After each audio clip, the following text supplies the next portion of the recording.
Ooh, can you turn down your volume a little? Turn down the volume in the background, or Are you able to turn down the volume of me talking? Actually, it works okay. right now. There's no reverb. Hold on. Put this on too. You hear anything in the background like my washer, dryer? Is that No, that's fine. I was just hearing an echo of myself. okay? Okay.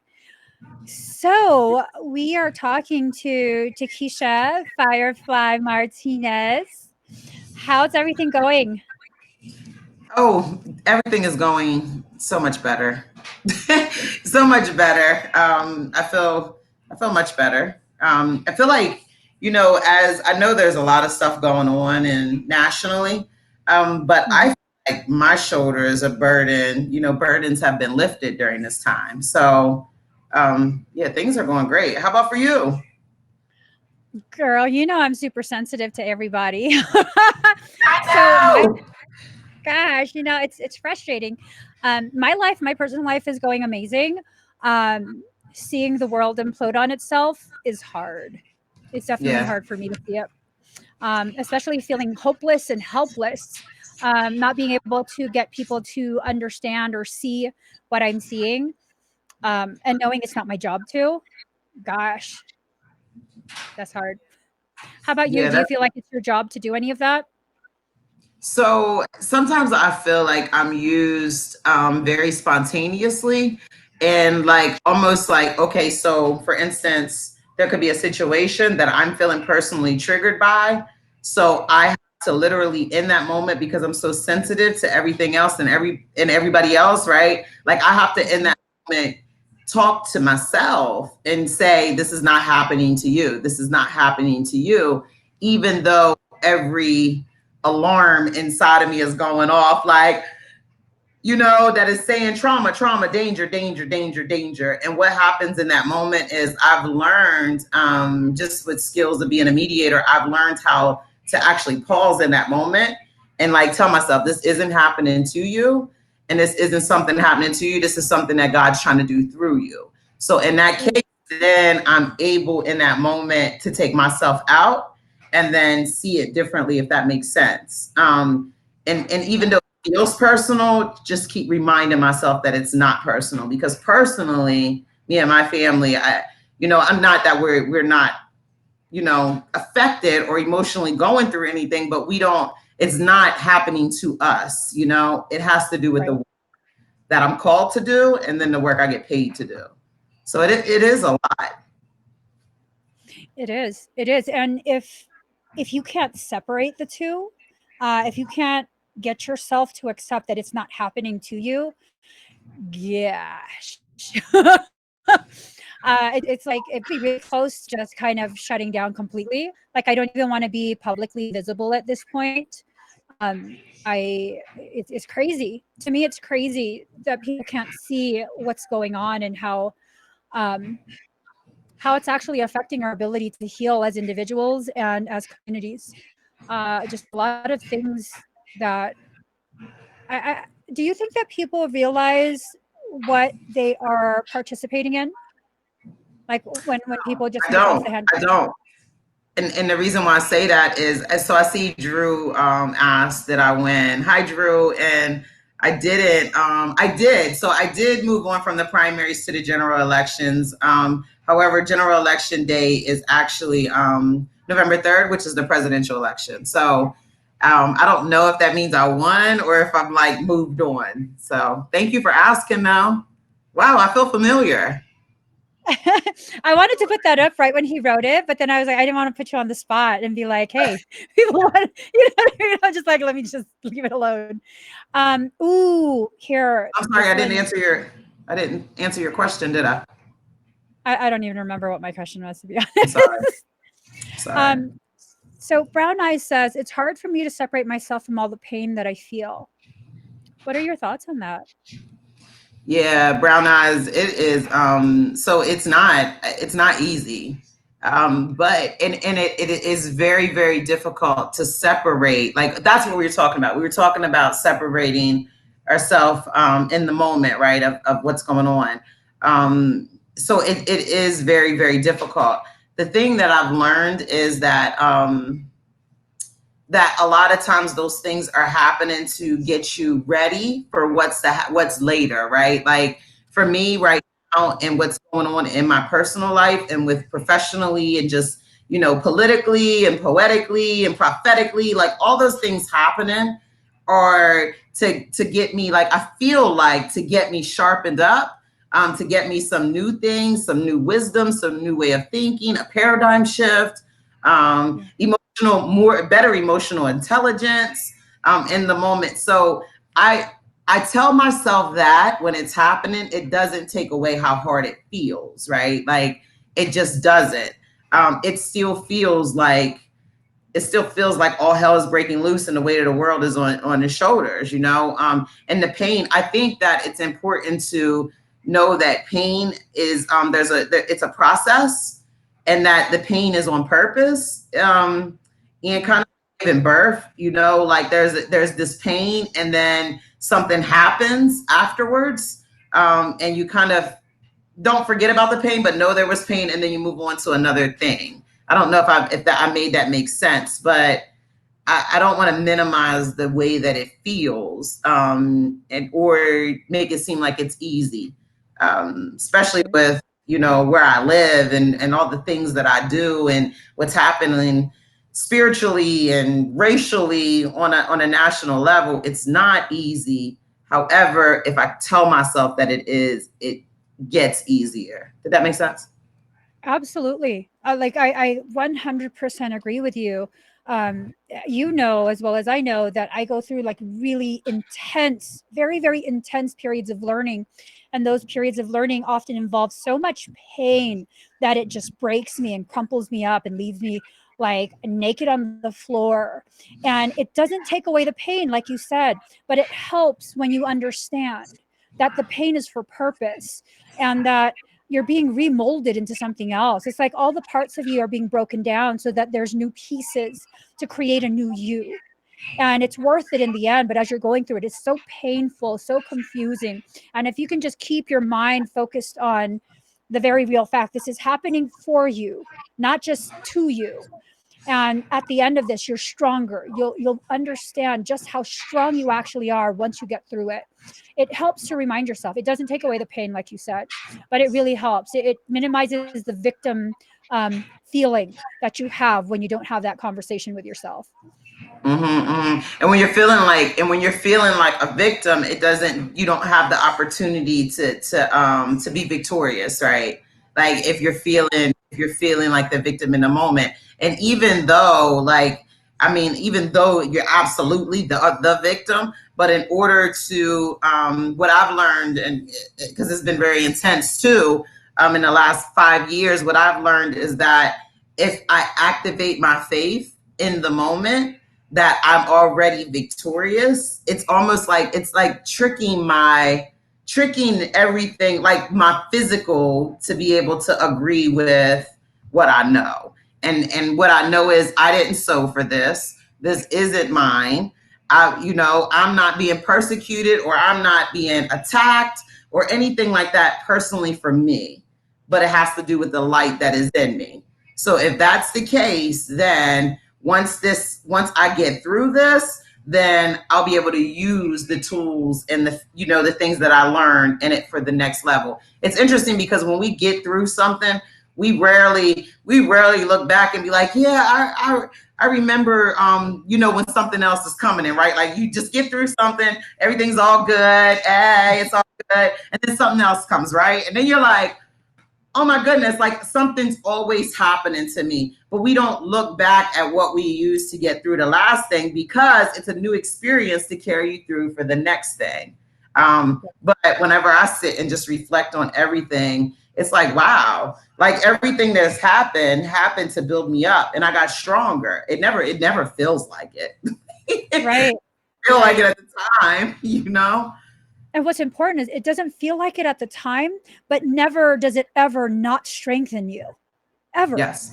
You Not never ever. become weaker. Yeah, it's like you had said, like you need to trick your body into, this thing. And for me personally, it's I like to I don't know why I covered my eyes. I like to see it as like I can't see clearly, and so I'm like recalibrating my eyes, because I've been so big on going to the gun range lately, and I sometimes will use a sight, and the sight is calibrated for a certain depth of field.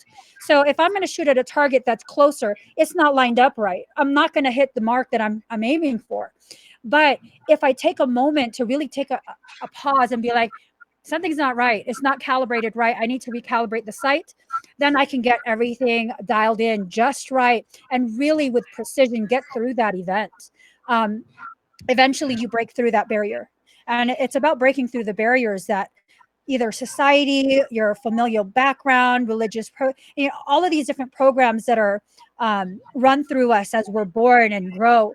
It's breaking those barriers, those levels and layers of programming that have kept us very confined to specific roles, gender roles, roles in society, within religion, all of these things. It's I want to run something by you. I completely trust your opinion. I trust the way you are able to see things. Something really dawned on me the other day. Um, and please correct me if I'm wrong, okay? I know you will. I know you will. You always be honest with me.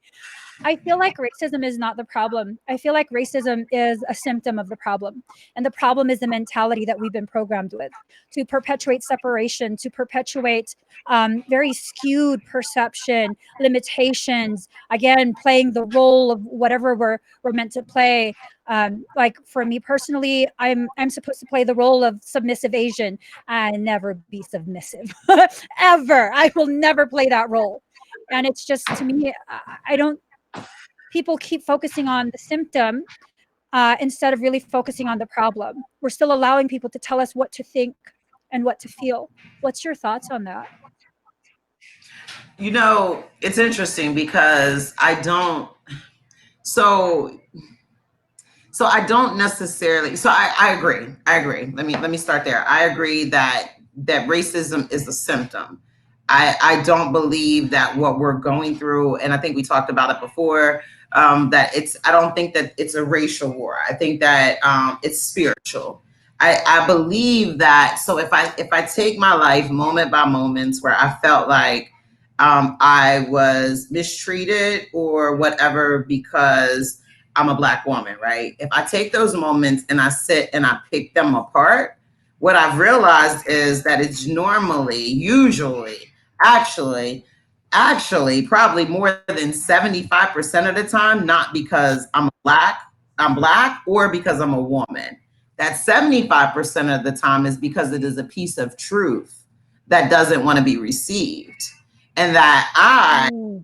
could have taken it and been like, it's because I'm black that you're not receiving this, or it's because I'm a woman, right? Like if I'm going through it with a man and I'm like, you're discriminating against me, you're not, it's because I'm a woman, or is it because there's a piece of truth that doesn't want to be received? Or is it because I was in the midst of pain and there was an offense and I perceived it because I was a Black woman? Again, that still means that there was some truth that either I didn't receive. If I flip that, right, and it's like me, I'm offended, then I've taken it personal, and maybe it wasn't even that way. So then afterwards, it's kind of like, it's a racial thing, but the whole time what happened in the moment was offense.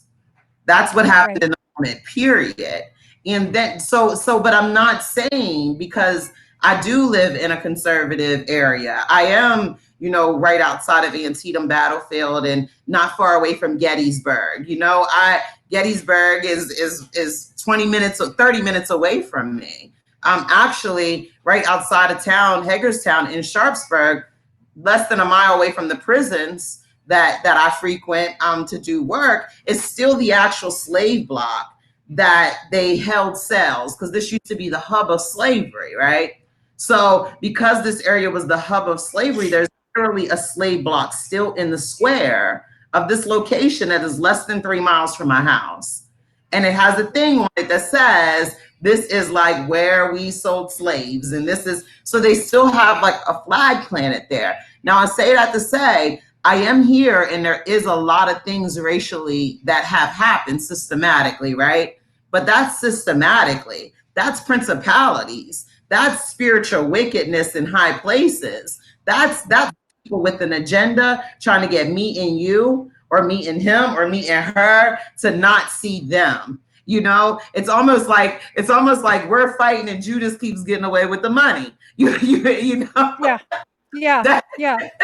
that's how I feel a lot of times, and so I don't think that I agree. I don't, and that's difficult for me. Not difficult, but it was a paradigm shift, and it was a level of awareness that I feel like I came to in the last couple of weeks, because being here and having the issues that I have, it does feel like because I'm a Black woman, but really it's because God put the truth in me. You know, Right. Right. regardless, light Wow. drives out darkness. So as long as, yeah. That's so powerful. You just came to that realization for yourself over the past couple weeks. Wow. Yeah, Wow. yeah, How yeah. has it affected the way you see everything in the past couple weeks?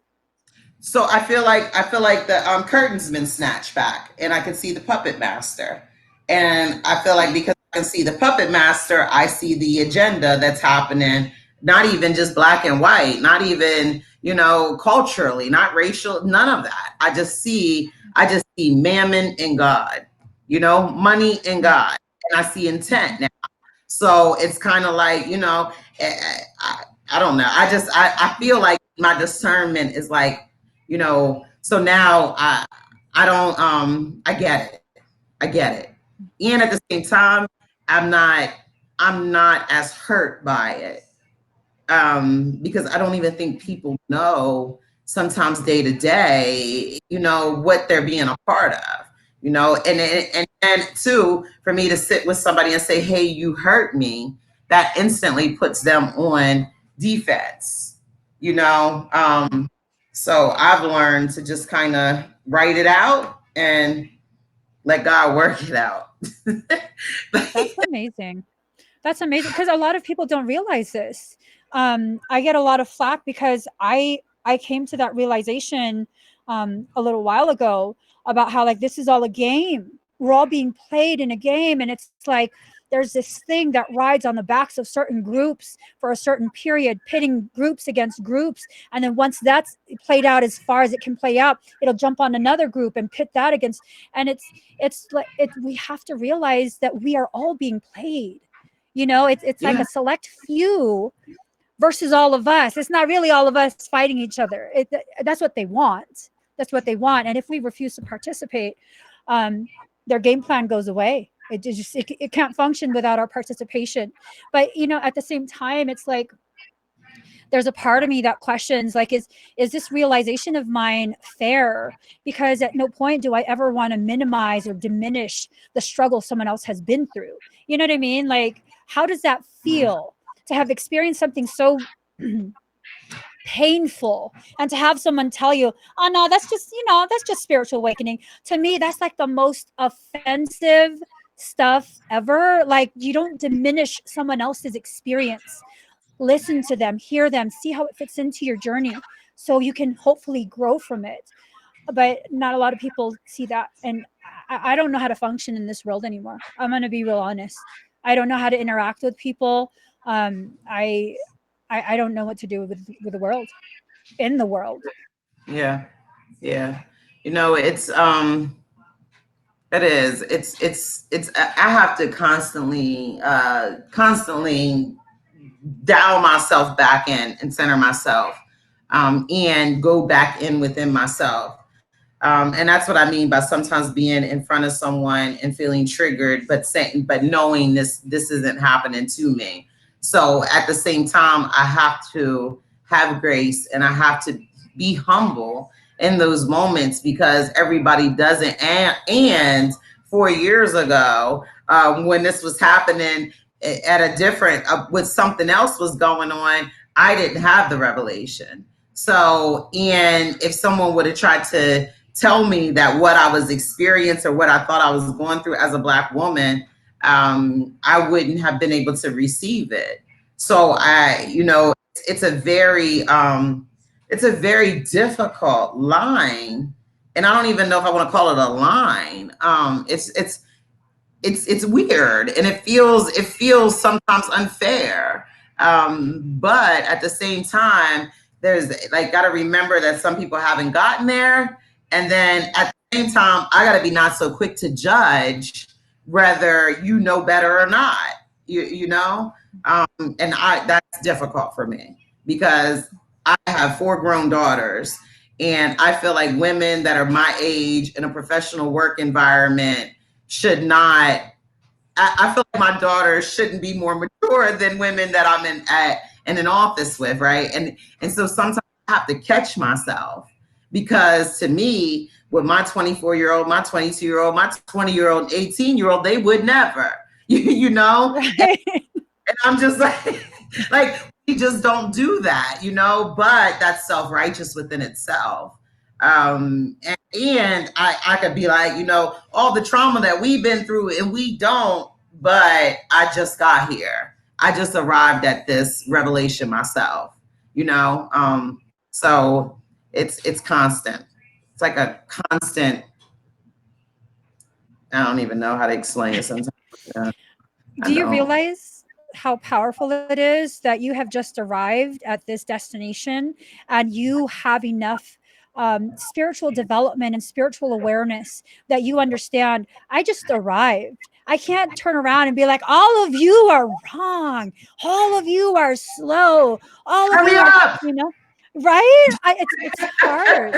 It's hard. And when someone has the maturity, emotional and mental and spiritual maturity, to be able to recognize, I just got here, that definitely has to be applauded. It has to be recognized and acknowledged. I mean, you're such a huge figure in my life. I hope you know that. This past week has just been like, I am beginning to hate people. Just not even color, not even, I'm just like, I don't want to be around human beings. I don't want to see what they're saying online. It's too much for my heart, too much for my mind. And I find myself, what would she do? What would Firefly do? What would she tell me right now? And I'm just like, I hear your voice and you're like, look inside you. Just look inside you. Yeah. And it's so powerful when someone can have that kind of effect, where they can be the reason. Despite not contacting you, you were still the reason I was able to pause. You were the reason I was able to be like, you know what, let me not comment on this. It's not going to grow anyone. No one in this post is ready to hear anything I have to say. Let me just pull back. Just got to pull back. And it's a profound thing. It's definitely a profound thing, and more people need to hear your thoughts, because you are about your father's business, right? Wow. I think that thank you for encouraging me. Because earlier today, a friend of mine, she pulled up and we went up to High Rock, and it's not too far away. It's like an overlook where you can, look out. And that's my safe place. Like, I feel like, up on the mountaintop, I'm up there serving on the mountain, all that. So we go up there, and on our way down, I say to her, I was like, yo, sometimes I just feel like, I make it all worse, right? Like, I feel like in the midst of everything going on, like, if I were to remove myself, not that I think that I hold it together. If I remove myself, I hope it crashes and burns. But if I remove myself, perhaps it will get better.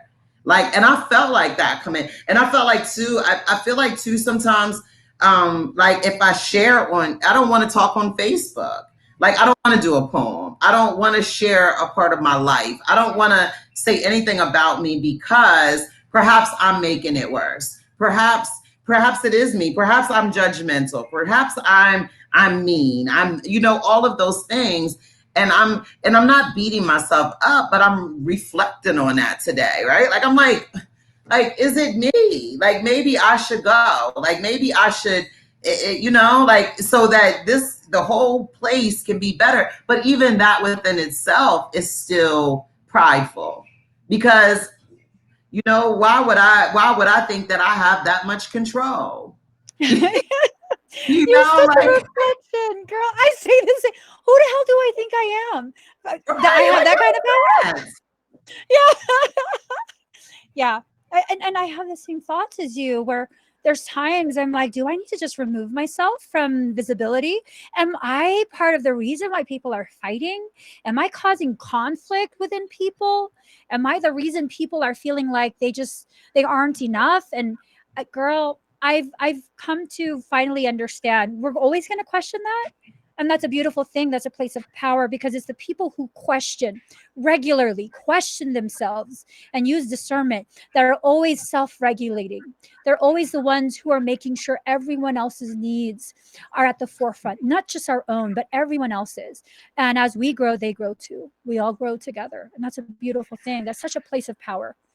It's not a place of weakness. To question is not the same as to doubt. Huge That's good. difference. Thank you. Yeah, Yeah, that's good. Thank you. So yeah, thank you for encouraging me. of Um, course. it's, you know, we need each other, man, and I think that this is what it's all about. Like, this is what we do. You know, we talk and we encourage each other. Like, you want to run, I want to run. Let's run away together. You can't go nowhere right now, Emmie. Tekesha, you can't go nowhere. Like, I want to run and you want to run, but you're telling me sit still. Like, I'm like, well, wait a minute. So Well, that's what it's about. right. I think what happens is I want to run, you want to run, and I'm like, sit still because I'm unsteady. And let me get myself steady by just holding on to you for a second. And in my desire and need to get steady, that helps to steady you too, because we don't even realize that we're so like off kilter with all these things pulling at our attention, our need to understand, not being satisfied by what we're seeing within society. It's hard. It's really, really hard, especially when you're a deep thinker and an even deeper feeler. That's hard.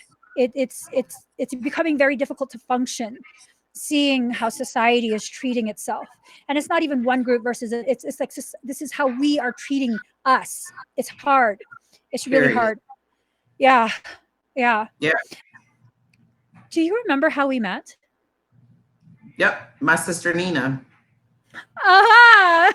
I just remember messaging you, Yep. girl. My sister Nina. I have Nina's 10 years younger than me. And then underneath of her is three other siblings. So yeah, you connected with Nina, and I asked her or something. She was talking to you on a status. I asked her about you, and you messaged me. And you may have messaged me before, or maybe I think you messaged me from because I was on a status. Nina had said something about you or something, and Mhm.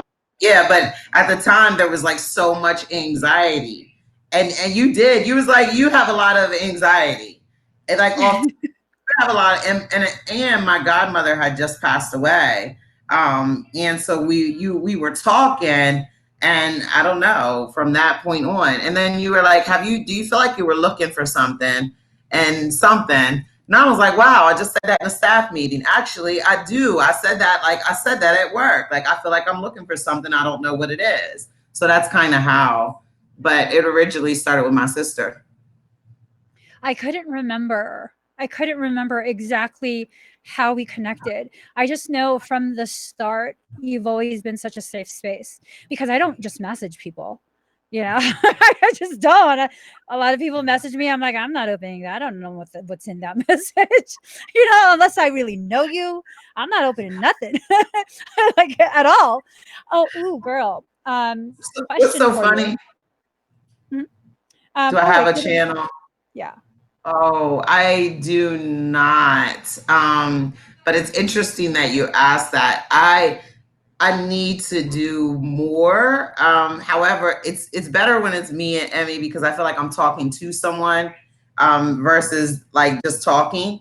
But I do watch you so that I can get tips on how to like flow without being in a conversation, because I am normally just a writer.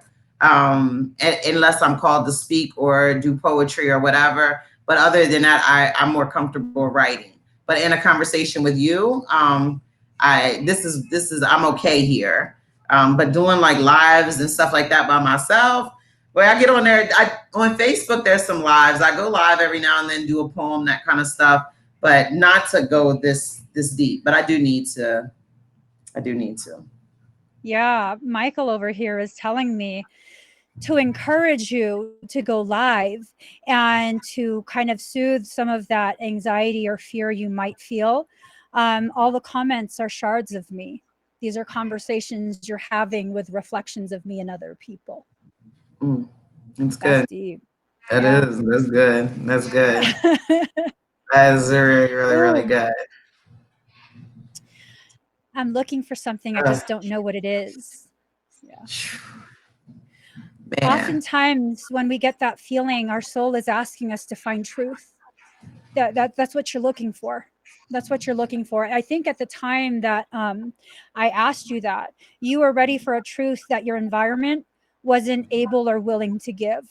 And for whatever reason, you were able to dismantle my walls, all my defenses without even trying.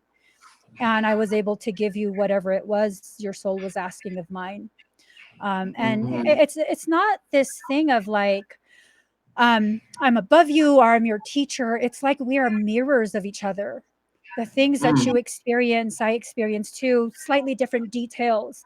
But knowing someone else exists and having a connection with that person who is a reflection of your struggles, a reflection of your victories, that's so powerful. That is so powerful.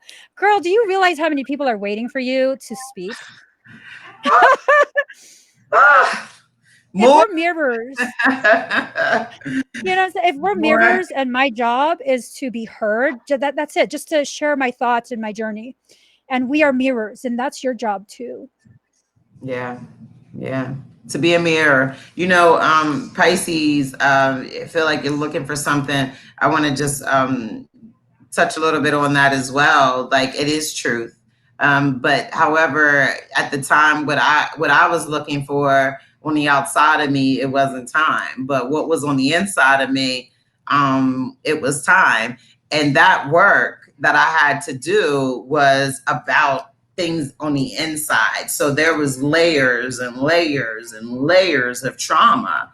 And I didn't see myself right. I couldn't see myself right. It was like having on, like, oh, you know what I just said the other day, because I just had an allergic reaction. I lost my sight for like 6 hours on Saturday. So I said, like, my eyes felt wide open, but I still couldn't see.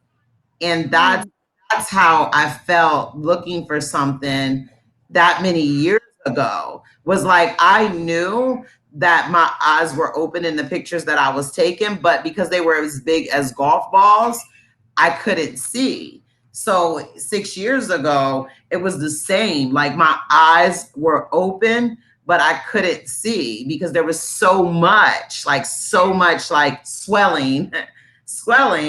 that I couldn't see myself. So what I was looking for, I thought I was looking for on the outside of me. And the whole time it was who I am, right? Like, I didn't know that I was supposed to share my poetry. Like, I didn't know that. I wrote poetry because it was a safe place for me. And I thought that it was private. So even though I had been sharing it, I didn't know. I didn't know that the things that I were saying had so much coming from the, like, biblical truth to it. I didn't know that because I didn't know the Bible. So I didn't know that my poems, like, literally sounded like scripture in some areas. So I had to go and, like, even looking and going back through the Bible, I didn't go and like go to a church every Sunday and kind of do it that way. I still allowed, like, that me and then the Holy Spirit partnering to show me on the inside. Because right. for me, in my understanding, the Holy Spirit led me into all truths.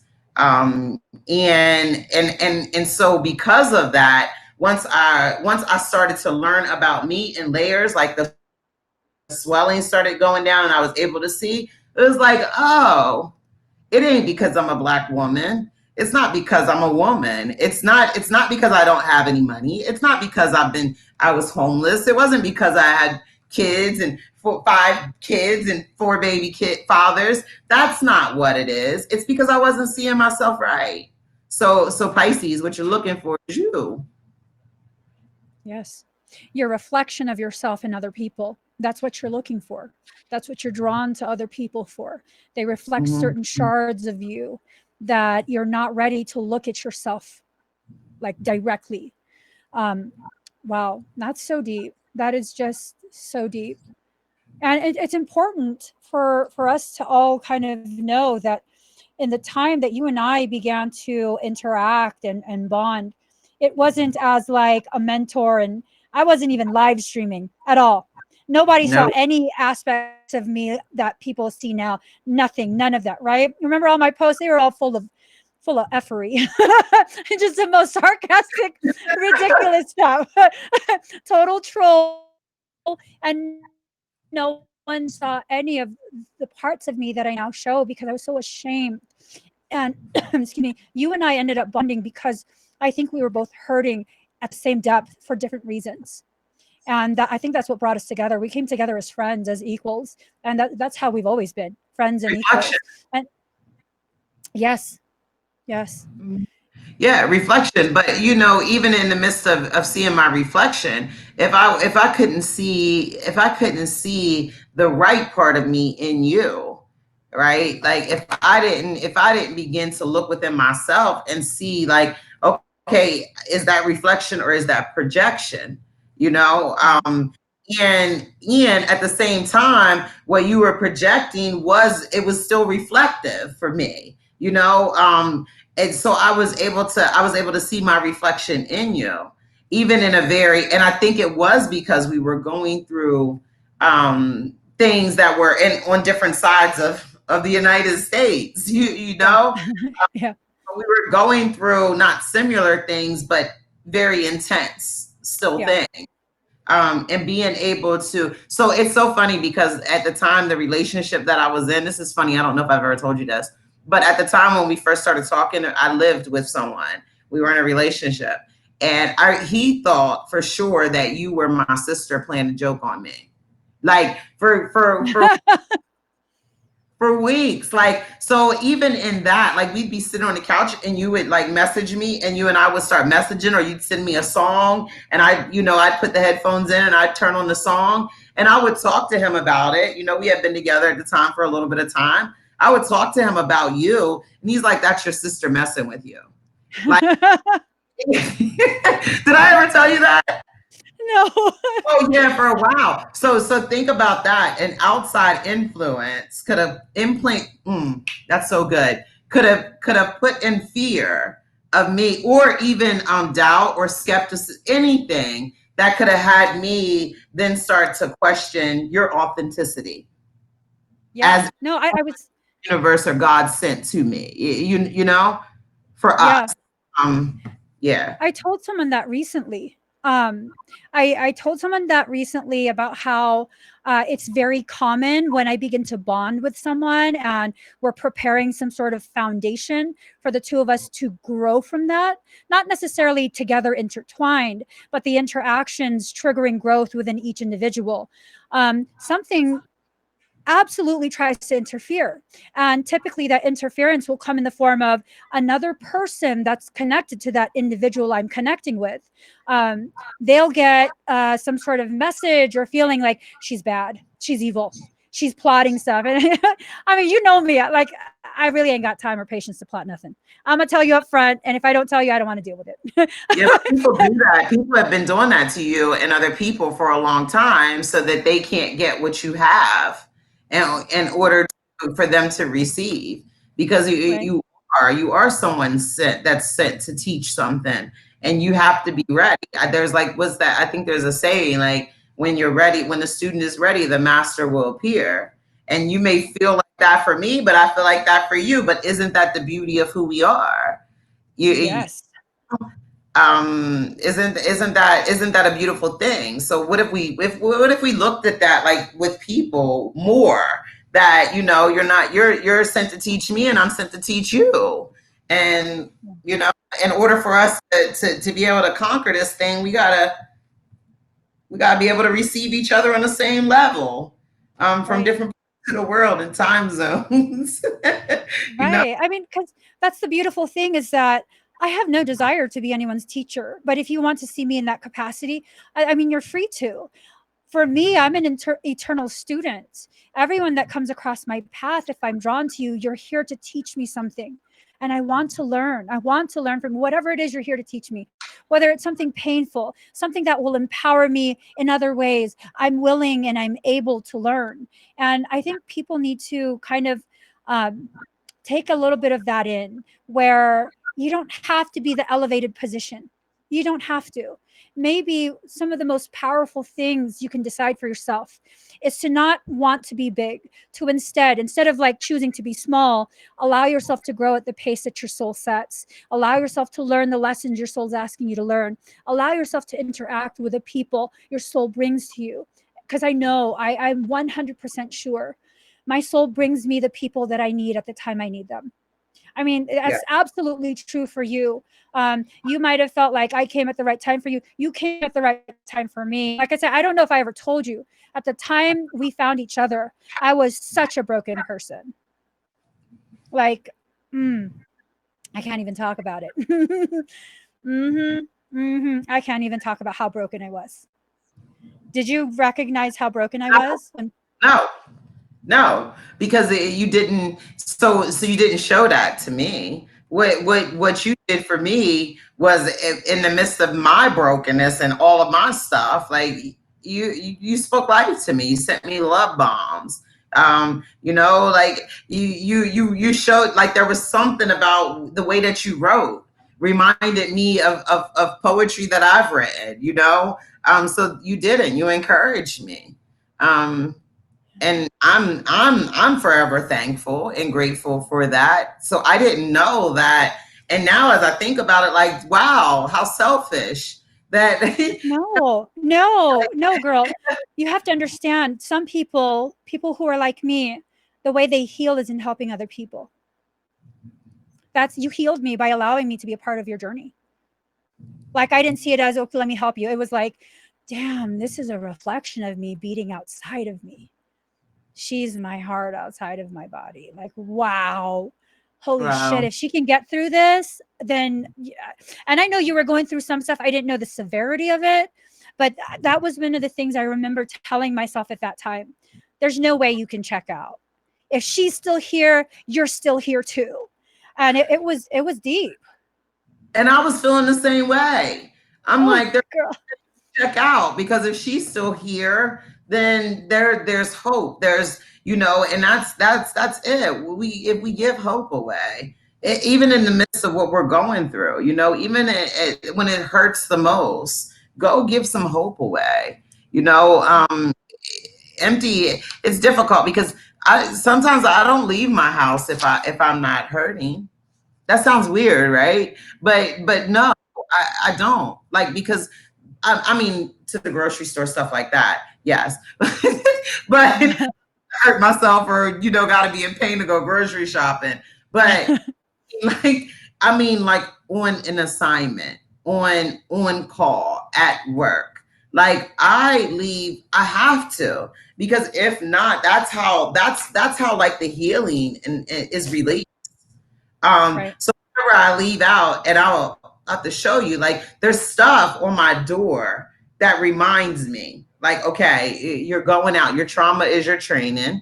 You're going out the door. Remember, love wins. Like, there's things that encourage. So when I walk out this door, I know that I'm going to give hope away. I'm going to give love away.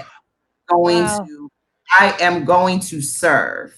And because I'm going to serve, whether it's community, whether it's in a church capacity, whether it's in poetry, my job, advocacy, I'm going to serve. Now, when I come back in, I may feel like, the world kicked my ass outside the door, but I come back in, and my house, like, literally has to minister to me. I mean, my kitchen, literally ministers to me. Look, and I'll show you. Ooh, Because so there's awesome. so much trauma that I have to I have to talk to myself. You see that? The What does it anointing say? breaks the yoke. So Ooh, above the seasonings is pressure breaks pipes, pressure produces diamonds, pressure produces the oil. That's there right here where you get salt at. Can you see this? I can't see what it says. It says season like salt. So everywhere, like there's restoration, there's faith, there's joy. Right here is like I have words. And then on my door, I know I'm showing you guys a lot, but look, No, it's important. there's words. I word my way out. Guard your heart. There is an advantage to being disadvantaged. Speak Ooh, life. Shift now. Seek first the kingdom of God. Use your trauma, So I have to do that before I leave out of my house because so that I'm empty of myself. And then when I come back in here, it goes on. I handle it in the house. I handle me in the house. But once I'm outside, yeah. I wonder if maybe the parts of us that feel beat up from being exposed to the world and doing the service we came into this life to do are the very parts of us that resist what our purpose actually is. Because those are the parts of me that get broken. Those times where I go through these cycles that are so destructive, self-destructive, and so painful. A cycle that's so beyond what I think I could ever survive, that empties me beyond what I thought I could be emptied. Um, what's being emptied is my resistance to my purpose, my resistance to my worth.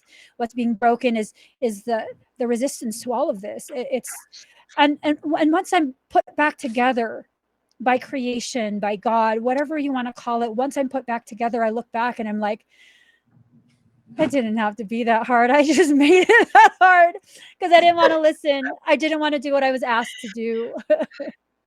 Yeah. Yeah, I do what I don't want to do and I don't do what I want to do.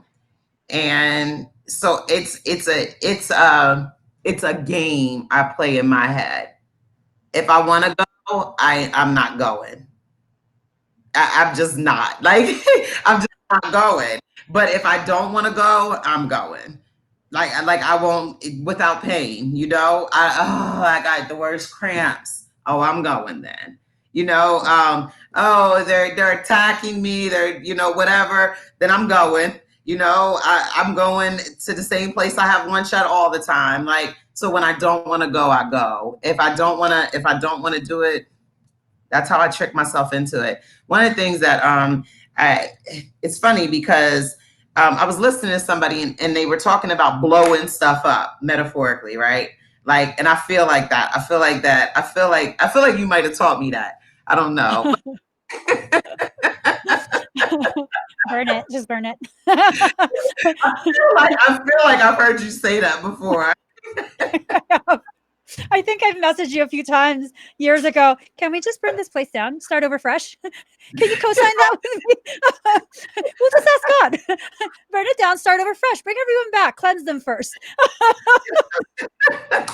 It's horrible. I just want to go around town just setting like bombs off, like just walk in and just say something explosive, and poof, everything blow up, and now I'm gone. And I had a season of that, and I think that was part of the training, right? I feel like you had to show me how to use explosives, and then there came time to learn how to use like a laser. You know how they do like the surgery with the laser light, so because it's dark and I'm blowing stuff up because I'm gonna get light. Like I'm scared of the dark, man. I'm gonna get some light. So instead of doing that, using a laser, because when they do surgery with laser, they're able to go in and like get intricately. Couldn't say the word. So now it's like laser eye focus. But was a season that it was explosive and it was just poof. Now I don't go in and blow stuff. I try not to. So I might have just blown something up right before election day. I didn't mean to. I meant to. I meant to have a laser eye focus and say names and not say a particular thing or person, just names, because that's my focus was, we're gonna remove the cancer. We gotta call out where it's at, right? Yeah. Yeah. So yeah, I've learned that though in this season that you don't have to go in and be explosive. You can go in with a laser and still get the same, actually better, more precise. Right. Oh, girl, you have no idea. You basically just explained my whole concept about rage. You have communities, you have societies, you have nations, you have groups that tell you and shame you and guilt you for feeling rage. When that rage is just explosive, when it's ignored, when it's allowed to overflow, you blow things up. Now, if you allow yourself to take ownership of it and harness it, that rage becomes like a laser. With military precision, you can cut out, you can excise the necrotic portions of that wound. It's okay to be mad. It's not okay to just lash out at the people who didn't have anything to do with the wound in the first place. It's not okay to bleed all over everyone that's trying to help you heal the wound. But it's okay to recognize you are wounded. And it's okay to be wounded. And it's okay to allow yourself to heal that wound. And when people allow themselves to recognize the rage and give that rage a purpose, some big shit happens. Some very huge changes happen. I saw a meme. It had a picture of Tupac. I don't know if he really said it, but he was. Yeah, let me read it to you. I loved it. I saved it. I was just like, this is so deep. Not only am I a huge fan of Tupac, um, he was just, gosh, he was a lyrical prophet. He the his Yeah, it's profits. intelligence, and yeah, Yeah, man, yeah. he was empowering the people too much. He was creating He was unification. way too far. He was way too ahead. That it's for such a time as now. Um, Yes. Yes. They didn't have all their pieces in play yet. All their pieces in their proper places. And he was ushering in a time of reunification that was too much.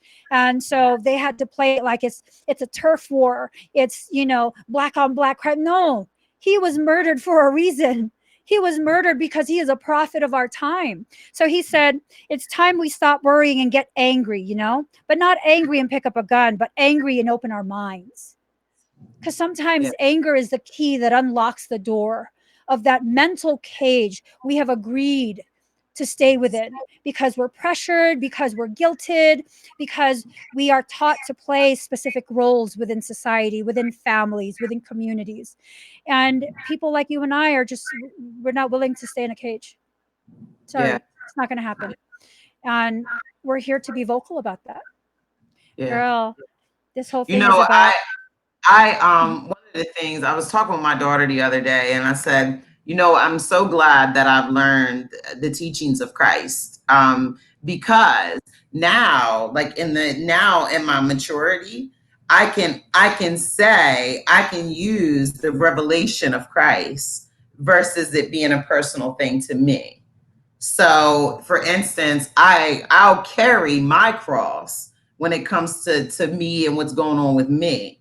But when it comes to the call, like I don't have to carry that cross. Like so for instance, persecution, there's a principle in that in the teachings of Christ. There's persecution means that something's going to be produced afterwards, maybe 3 days. A lot can happen in 3 days, a Right. resurrection, so to speak.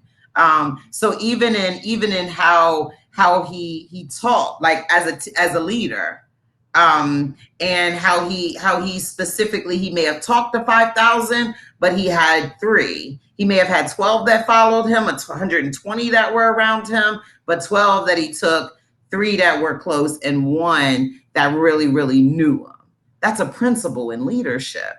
For me, Like I think about that, like, oh, I speak, I do poetry, I can say these things, but whenever I come back into what did that mean, Tekesha? What did you, when you said, if saving the future means shooting life into you with love-laced bullets of Ooh. spit, what did you mean by that? Then I can say there's times where accountability may hurt. There's times where love may feel like I'm trying to hurt you, but it's about the future, but then that I can then talk about that with the people that are closer. I can't say that to everybody. Doesn't have the same understanding. So I say that helped me. It helped me to not be controlled or not be put in a box, but it helped give me context and content and understanding to what happens to us. And when you talk about Tupac and being prophet and prophetic, like think about that. Like think about our artists. Think about who our artists are. Like what happens if our artists continue to numb themselves or continue to, all of those things? We can't get to the new thing because we need the creators, Elohim, a name of God, Elohim, the creative aspect of God, So even biblically, it says people perish because of lack of knowledge, not lack of money, not lack of resources, not lack of people, lack of knowledge. It is a mindset. Ooh. It is a Ooh. mindset. And Girl. when you take this mindset and you put on this mindset of who Christ was when he taught, and you use those principles, my God, it makes it difficult to attack Tekesha if it ain't got nothing to do with Tekesha. You know what I'm saying? I mean, I've had those conversations where you're not about to persecute me and put me on the cross. I'm not Jesus. Yes, I'd say that too. Hey, if y'all want me to be your prophet, that's one thing, but I'm not willing to be crucified. I'm gonna fight you to the bitter end. You're not crucifying me. This ain't about me. I'm here to deliver messages. I'm just a spiritual UPS. I'm just saying. um, so that passage you said about people perishing for lack of knowledge. Girl, that is so deep, because what is knowledge but gnosis? What is gnosis but a direct knowing that God is in everything, everyone? It's all over. And it's a lack of God. God is knowledge. That's what we're lacking. A lack of that divinity, a lack of this recognition of the unification of souls, of consciousness. We all seem to really, really believe that we're separate in some way. It's a perception of an individuated experience. We're actually part of one consciousness, a consciousness that is so curious and efficient that it fractionated in itself so many times to experience the same circumstance in so many different ways. It's a beautiful thing to be able to recognize your place in that whole, to recognize you are a part of that whole and you have a specific place in that whole. That's a beautiful thing, to know your purpose without actually knowing what that purpose is. That's profound. Think about it. Wow. Oh, I'm sorry. Well, I was just going to say, there was you had said something about, you're willing to carry your cross, and then Michael says, tell her to burn the cross to light the way for the people behind her. Instead of carrying the yoke, that's another form of a yoke. Burn it and light the way for the people who are feeling lost, who feel they have no direction, because you already know where you're going. And it's not that they have to follow you. Yeah. Dun, dun, dun, dun. Fire. See, you tell me burn something else. You see? I'm all about burning stuff, girl. You already know that. I started there. You start talking about fire, burning stuff. Oh, right now. Yeah, and we talked about burning bridges too, right? Yeah, there you go. That's my name, FiyahFly. Fire. Yeah, man, I received that. Yeah. Oh, girl, Spirit is talking to you. I don't have a book, but oh my God, just a couple days ago, actually, it's written. Right? That's so nuts. No, it's not nuts. It's so on time. I just wrote it down because I just had a call, and she actually said, she said, you need to write the book. Like she said, darn, it's written down. So yes, I do need to write the book. Yes, it says new territory, new people, new contracts, new money, new grounds. Elevation comes with writing the book. It's literally written right here in green. So yeah, Bailey. Ooh, I think ooh. a book. Is that a green notebook? This is green paper, green Oh, pen. girl. That's a So green. you realize the color green is representative of the heart chakra, the heart space, heart energy. You're writing that in the energy of your heart. This is something you came here to gift the world, not Mm, just through live streams and listening to you process your thoughts, but through the written word so they can read for themselves and hear your truth spoken by their voice. It's really mm. important. And I feel like such a hypocrite because you just told me the other day, girl, aren't you writing a book? That's right. Mirrors. Do you know I said that to you, and the next day somebody called me, and I was on the phone, and I took as she was like, Tekesha, I have a word for you. She was like, I don't know, but you need to write the book, new money, new, and I started writing it down the next like a couple days after. I woke up, I seen your book. Like, I don't know what it's about, but like on the stage, like your book and all of that. Like, yeah, so write the book. Let's write it together. How about accountability partner? Yes. Yes. My problem, I've been being told for years that this book has to be written. The book is about my life. And the problem is the reason why the book hasn't been written is I'm not quite ready yet to face my life. Mm, That's deep. That's deep. yeah, How do you write a yeah. book that is filled with traumas you haven't healed? And then here's Michael writing the book is how you heal the trauma. I was gonna say that. Believe And it, me, you might not believe that I was about to say. no, About to say that. I know. Wait. Okay. I keep seeing like a red V on my forehead. Let me just cover that. Um, yeah, no, that's when you're a person like me who is very well versed in avoiding healing your own wounds. Um, the wounds don't heal. But here's the thing, part of why I'm so helpful with other people is because helping them heal their traumas, which oftentimes are a reflection of my own, prepares me. It's like a training. The trauma is my training, right?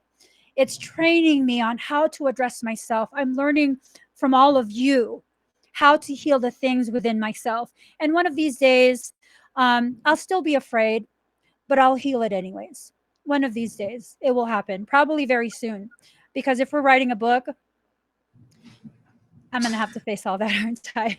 What about if we set like a really like something to begin easy? Maybe we do like 500 words. Well, yeah, I don't know, but we can talk about it later. But maybe that's what we do to work on our books together. Maybe we just say, okay, I'm going to do 500 words this month, right? I don't know, so we can start off slow, and then at the end of it, we show or share or at least the proof of the words done. Ah, Accountability. girl, I don't know that I can write 500 words. I write until I can't stop crying. I Yeah. have a few chapters. Yeah. And it takes me about a week or two to get through that. And, the last chapter that I wrote, I was writing through tears and it was like deep sobbing. It wasn't just tears. It was like, I can't breathe. I'm going to just keep typing. And then I broke down and I asked Michael, like, why are you having me do this? Well, like, why would you want me to relive all of this? And he told me, if it still makes you cry, it's not yet done healing. Mm. And that's the whole point, avoiding it just because you think it's healed because I don't cry about it anymore. Well, maybe sometimes for people like me, I don't cry about it anymore because I choose not to let myself think about it anymore. And that was the only way I could cope. But it's time for people like me to realize, and I'm not the only one like this. I know there's a lot of people that cope with life like this. I've grown enough and become strong enough and know enough in my strength that I can survive actually facing the things that I experienced when I didn't realize how strong I was yet. And that's deep. It's time It for all of is. us to get to that point where it's like, it's okay, you'll still be afraid, but you can still get through it. There are Yeah. plenty of people who have experienced the same kind of hurt as you. They've gotten through it. You're going to get through it. We all get through it. And I don't know if people Yeah. will hear that, but that's kind of how I see life at this point. Yeah, yeah. I think that it's important. I want to share something that happened to me this week about my daddy. Um, but before I do, I want to say that I think that it's important in the midst of what we're going through to know that that's how we overcome.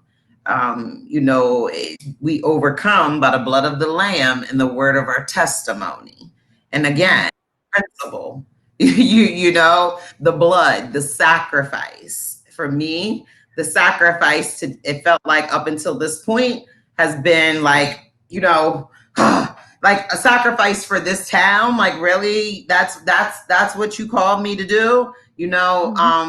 but I think about it, right, and my testimony and the way when I'm overcome by the blood of the Lamb in the words of my testimony. So my testimony giving hope away, you know, and literally I don't feel like an overcomer maybe. But when a person comes back to me and says, "Hey, Tekesha, 4 years ago, you told me about a situation where your daughter was taken from you when she was 1 year old. And I listened to that story and you gave me some hope that purified my path." So that was 4 years ago. And that time, I couldn't tell you. I remember the situation, I remember the conversation, but you don't think that you're helping someone in that point. So I always say, go listen to somebody. If you're not ready to talk or speak, then go listen quietly. And that's something that I do on purpose. Is I go and I want to listen to you, an older married woman, Okay. because in that older married woman, her life, she's gone through her life, and as she talks and tells me her testimony after the sacrifice, then there's some faith, there's some hope and it encouraged me. Iron sharpens iron, right? And the same with people with me. I learned to stop trying to get those people that don't want to listen, or stop trying to force them to listen and turn, because there's people that are waiting to listen. And for me right now, it's young people. It's 22-year-olds just coming out of college, like, the whole world's going crazy. Miss Tekesha, help me, tell me something. They want something. Yeah. Where in my age, I'm like, yo, if you would, they don't want to hear it. So, and I don't mean that as an age thing or whatever, but I'm just saying in general. I stopped talking to the people. Shake the dust. Another principle. Yeah. If not receive, shake the dust. Like, okay, and turn, because somebody's waiting on it, and that's Yes. and I had to learn. Like Ian, one of my mentors, he says, other people's destinies are attached to you. Now, Oh, that's a lot. That's a lot. yeah. That's a lot to wake up with. Oh, That's a lot to wake up I with. just got my shirt. My shirt's all crooked at this point, girl. I was told while you're talking, I was told former fires of your life, the embers from the former fires of your life are the very fire that purify other people's experience and perception. Whew. The former fires of your life are still so important to you. They've already burned everything down and it's no longer a threat. And it's not that we have to remember it's still a threat, it's that even those embers, the dying flames of past experience, is potent enough to clear the path for the people behind you, to wash away that illusion that's been placed on their eyes, on their hearts. Ooh, girl, that's why Imagine my that. shirt's crooked. That's why. Woo, these are messages. This is why I love Mm, talking to you. I love You're talking just to you. I you could do give this me some forever. clarity. I know. Okay, You know what? literally. Girl, I know you have company over, very important VIP company. Knocked out. Oh, is he? Yes. I put some good love juju on him. Sprinkle. I so Thank love you, you. little man. No, I He did enjoy. not come in here not one time. Like I did give him like, some snacks, some fruit, and he's not normally allowed to eat in the living room. So he was very excited that I let him have like snacks and his drinks in the living room. Yeah, grandson's here. Sometimes, sometimes too, he comes when I'm feeling like I feel so alone. Or I'm feeling like my kids are grown, my daughters are grown out, Oh, like, girl. Okay. Is it okay for me to say his first name? yeah, Okay. Aries, right? yeah, yeah, yeah. Aries is fire. Fire. A child of Firefly. You know what I mean? We just talked about fire. Hmm. Ooh, girl. Oh my gosh. You're blazing a path through creation for so many people. You Mm. just are. And it's time for you to really allow yourself to recognize. Earlier, I forgot what you were talking about, but Michael was all in my ear. Ask her why she refuses to allow herself to receive. Um, what were you talking about? I think you were talking about how you go out and you help other people when you're feeling down. Oh, no. When you don't want to do something, that's for sure you're going to do it. But when you do want to do something, that's for sure that you won't. Why won't you allow yourself to receive? True love is a circuit.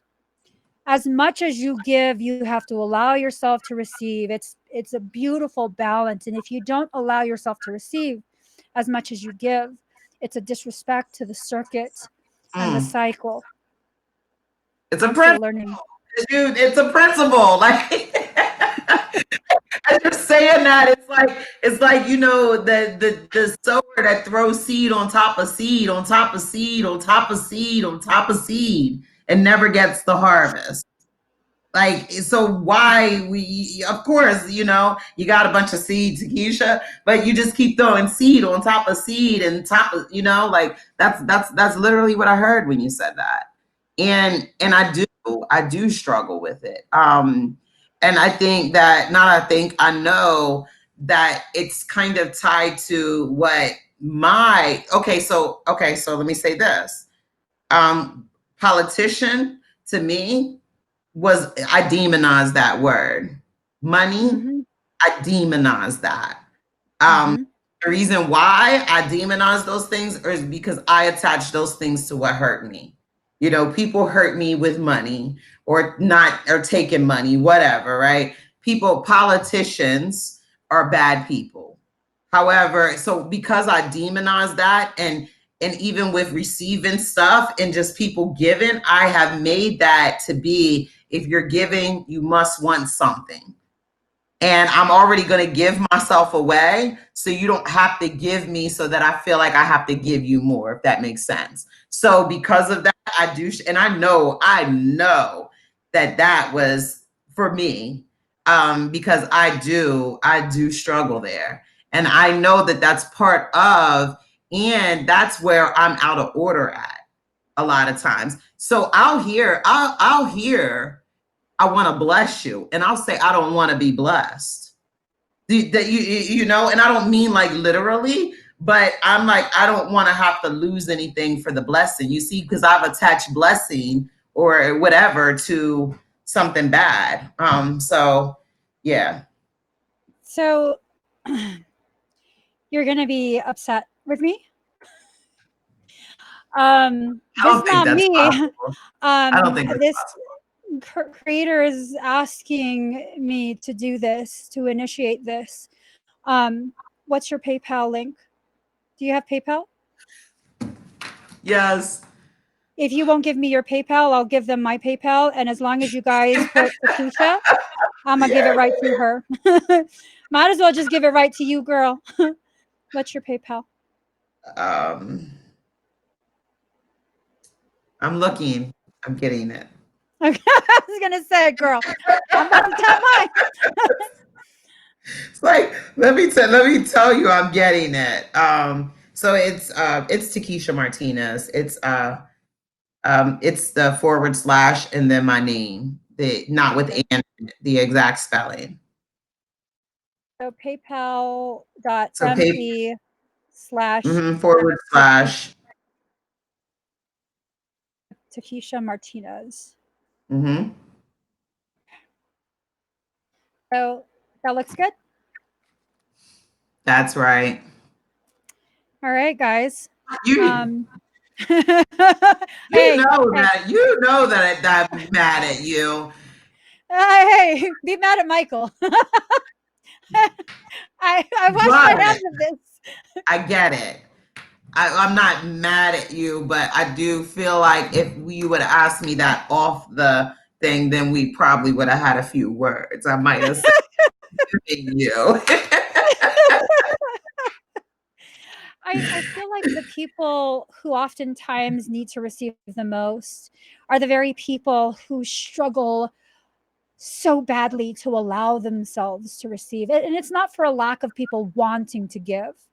um it's like for me, I don't take donations, not because I'm too proud, but because there's this huge part of my heart that's like, girl, you know, you're always taken care of. It may not be lavish, but anytime there's an actual need, it's provided for in perfect time. Let someone else who doesn't have that kind of relationship and knowing of God receive that on your behalf. And Yeah. it's hard because you get to a certain point where it's like, but God wants you to have it. Mhm. Do you say no to God? No, but I do wrestle with God. I'm gonna be honest. I don't. I will say I don't want to do it. I will say I'm not gonna do it, and he will say you're gonna do it, and I say no, I'm not. You know, so I do wrestle, and it's interesting because I'm that person. I'm a giver. I am a sower. Whether it's my time, whether it's my treasure, or if it's my gift, you know, of poetry and the healing that comes through. So I get it because at the same time, I'm in a community where I don't feel appreciated and I don't feel loved and I don't feel sometimes. Now, I don't want to make it seem like there's nobody here, but there's times where I just feel like, you know, what do I do this for? You know? So yeah, thank you. And you know, I feel like all week, especially last Wednesday. So last weekend, my face swelled up. I had an allergic reaction. I got my hair colored. And normally I usually get red, like on the top of my locks, like all of this will be red. And then I get black, like down around here. So, but this time, because we've been quarantined, I was so gray in my roots that I was like, you know what? Put the black up top. Just put the black up top, and you know that way my gray's covered. All these pictures I got to take. Long story short, I had an allergic reaction. I got my hair done on Thursday. Saturday I couldn't. Saturday afternoon I was in the ER, steroid shot. Couldn't see. Monday the swelling had come down. It like came down like this. So the swelling had came down, and this whole bottom of my half of my face was like this big. So like it just moved down. On Tuesday was the first day that I like my cheeks were still really big, but I finally went outside. And on Wednesday was the day that I went back to work. And on that day, I came back to the house, and one of my mom's friends pulled up and she said, "Hey, I found a picture of your dad." Now, the story of me and my dad, I didn't meet my dad until I was 32. When I met him, he had a stroke and an aneurysm. He had already been bedridden for some time. So I didn't, you know, I didn't get to see my dad up and walking and that kind of thing. When I did meet him, he asked about this particular couple. Even though he hadn't talked to my mom since, you know, military and, you know, leave from this area. I'd never seen him. He was in the military here. He was married. My mom got pregnant, 17 years old. He was like older. And he leaves the area. My mom never goes after him for child support, anything. I'm gonna try to wrap this up. So On Wednesday, she comes, she says, I found this picture. It was very important for me in that moment because I felt the most unheard, most understood, and unprotected by what you would think of an outside father or grandfather figure. There was a lot of things going on, and I'm like, there's still this feeling of a little girl or of a woman that needs their daddy, right? Like God, our father, my daddy, but I don't have a husband, so there's I need a connection. So she says, I'm going to send it to you. She sends me the picture later on Wednesday evening, June 17th. I look at the picture and I'm like, oh my goodness. Like, look at my dad. My dad's he's got the fist up. I'm like, okay, that's where the militant part of me comes from. So I got the grace of my mother and the militant, that structure and that, my daddy. So I'm like, oh, makes sense, right? I look on my Facebook timeline at the memories later on that evening, and it was exactly 8 years to the day that my daughters met him. So I met him 2 years before. I took my daughters to meet him June 17th, 2012. So years on that exact day, my daughters met their grandfather. And here she sends me a picture. I hadn't seen him at this age, except for what siblings have had. So I feel like he sent me a kiss on that particular day. So then I have like the craziest weekend, busy, right? And this comes in the mail today. So she sent it to me. She sends me a video of it, and then she sends it to me. And this is my daddy holding his honorable discharge military. And I don't know the story behind it, right? Like, I don't know. But what I do know is that God hears me when I pray, because I don't have like I love him the same way my mother loved him as a 17-year-old girl, because even in the midst of all her trauma and everything she went through, she always said, like, he loved me. And I know I was a young girl and he was way older and I was a preacher's kid. And, my nine uncles were not happy with it, all those things. But she never said anything bad about my father. And she never went after him for finances. My mom went through a lot as a young woman. So I'm looking at it now like, yo, when it's time, whatever you're looking for is looking for you, like whatever it is. And at that day, in this moment, I need a daddy's love. And here it is, so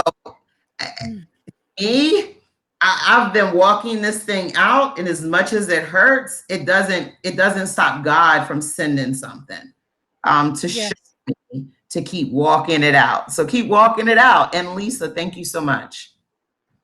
I gotta tell you something. I look at his picture and show it again. To me, he must have some sort of militant, really firm type of strength. But I look at that and I see a softness, and he's celebrating. He's celebrating the end of some sort of indentured servitude to the government. And you receive it on the day where you probably needed that message. I'm done with this. I'm done with this servitude. I'm moving forward with my dignity, my honor. Girl, that's what he's telling me. That's what that is. It's celebrating, like, yes. He did it. He did it. I don't think he wanted to be in the military for quite some time already. And when he finally got out, it was like, I did it. Honorable too. Yes. I did it with my honor intact. Girl, that's just like you. You went through so much. You kept your honor intact. Girl, down to where you were physically blinded. But instead of saying, why did God do this to me? I do everything that, because a lot of people do this. They don't get what they want. And they're like, I did everything that God wanted. Why did God do this to me? But instead you were like, oh, my eyes were closed so that they could be opened. That's powerful. That's getting through that lesson honorably. Honorable discharge from that lesson. Wow. Yes. Satisfied look of completion. That's funny because I looked at that and I said, wow, like this is my honorable discharge. So where I go up, it's very close to Fort Ritchie where he was stationed at. It's also not too far. I mean, it's a military government secure location.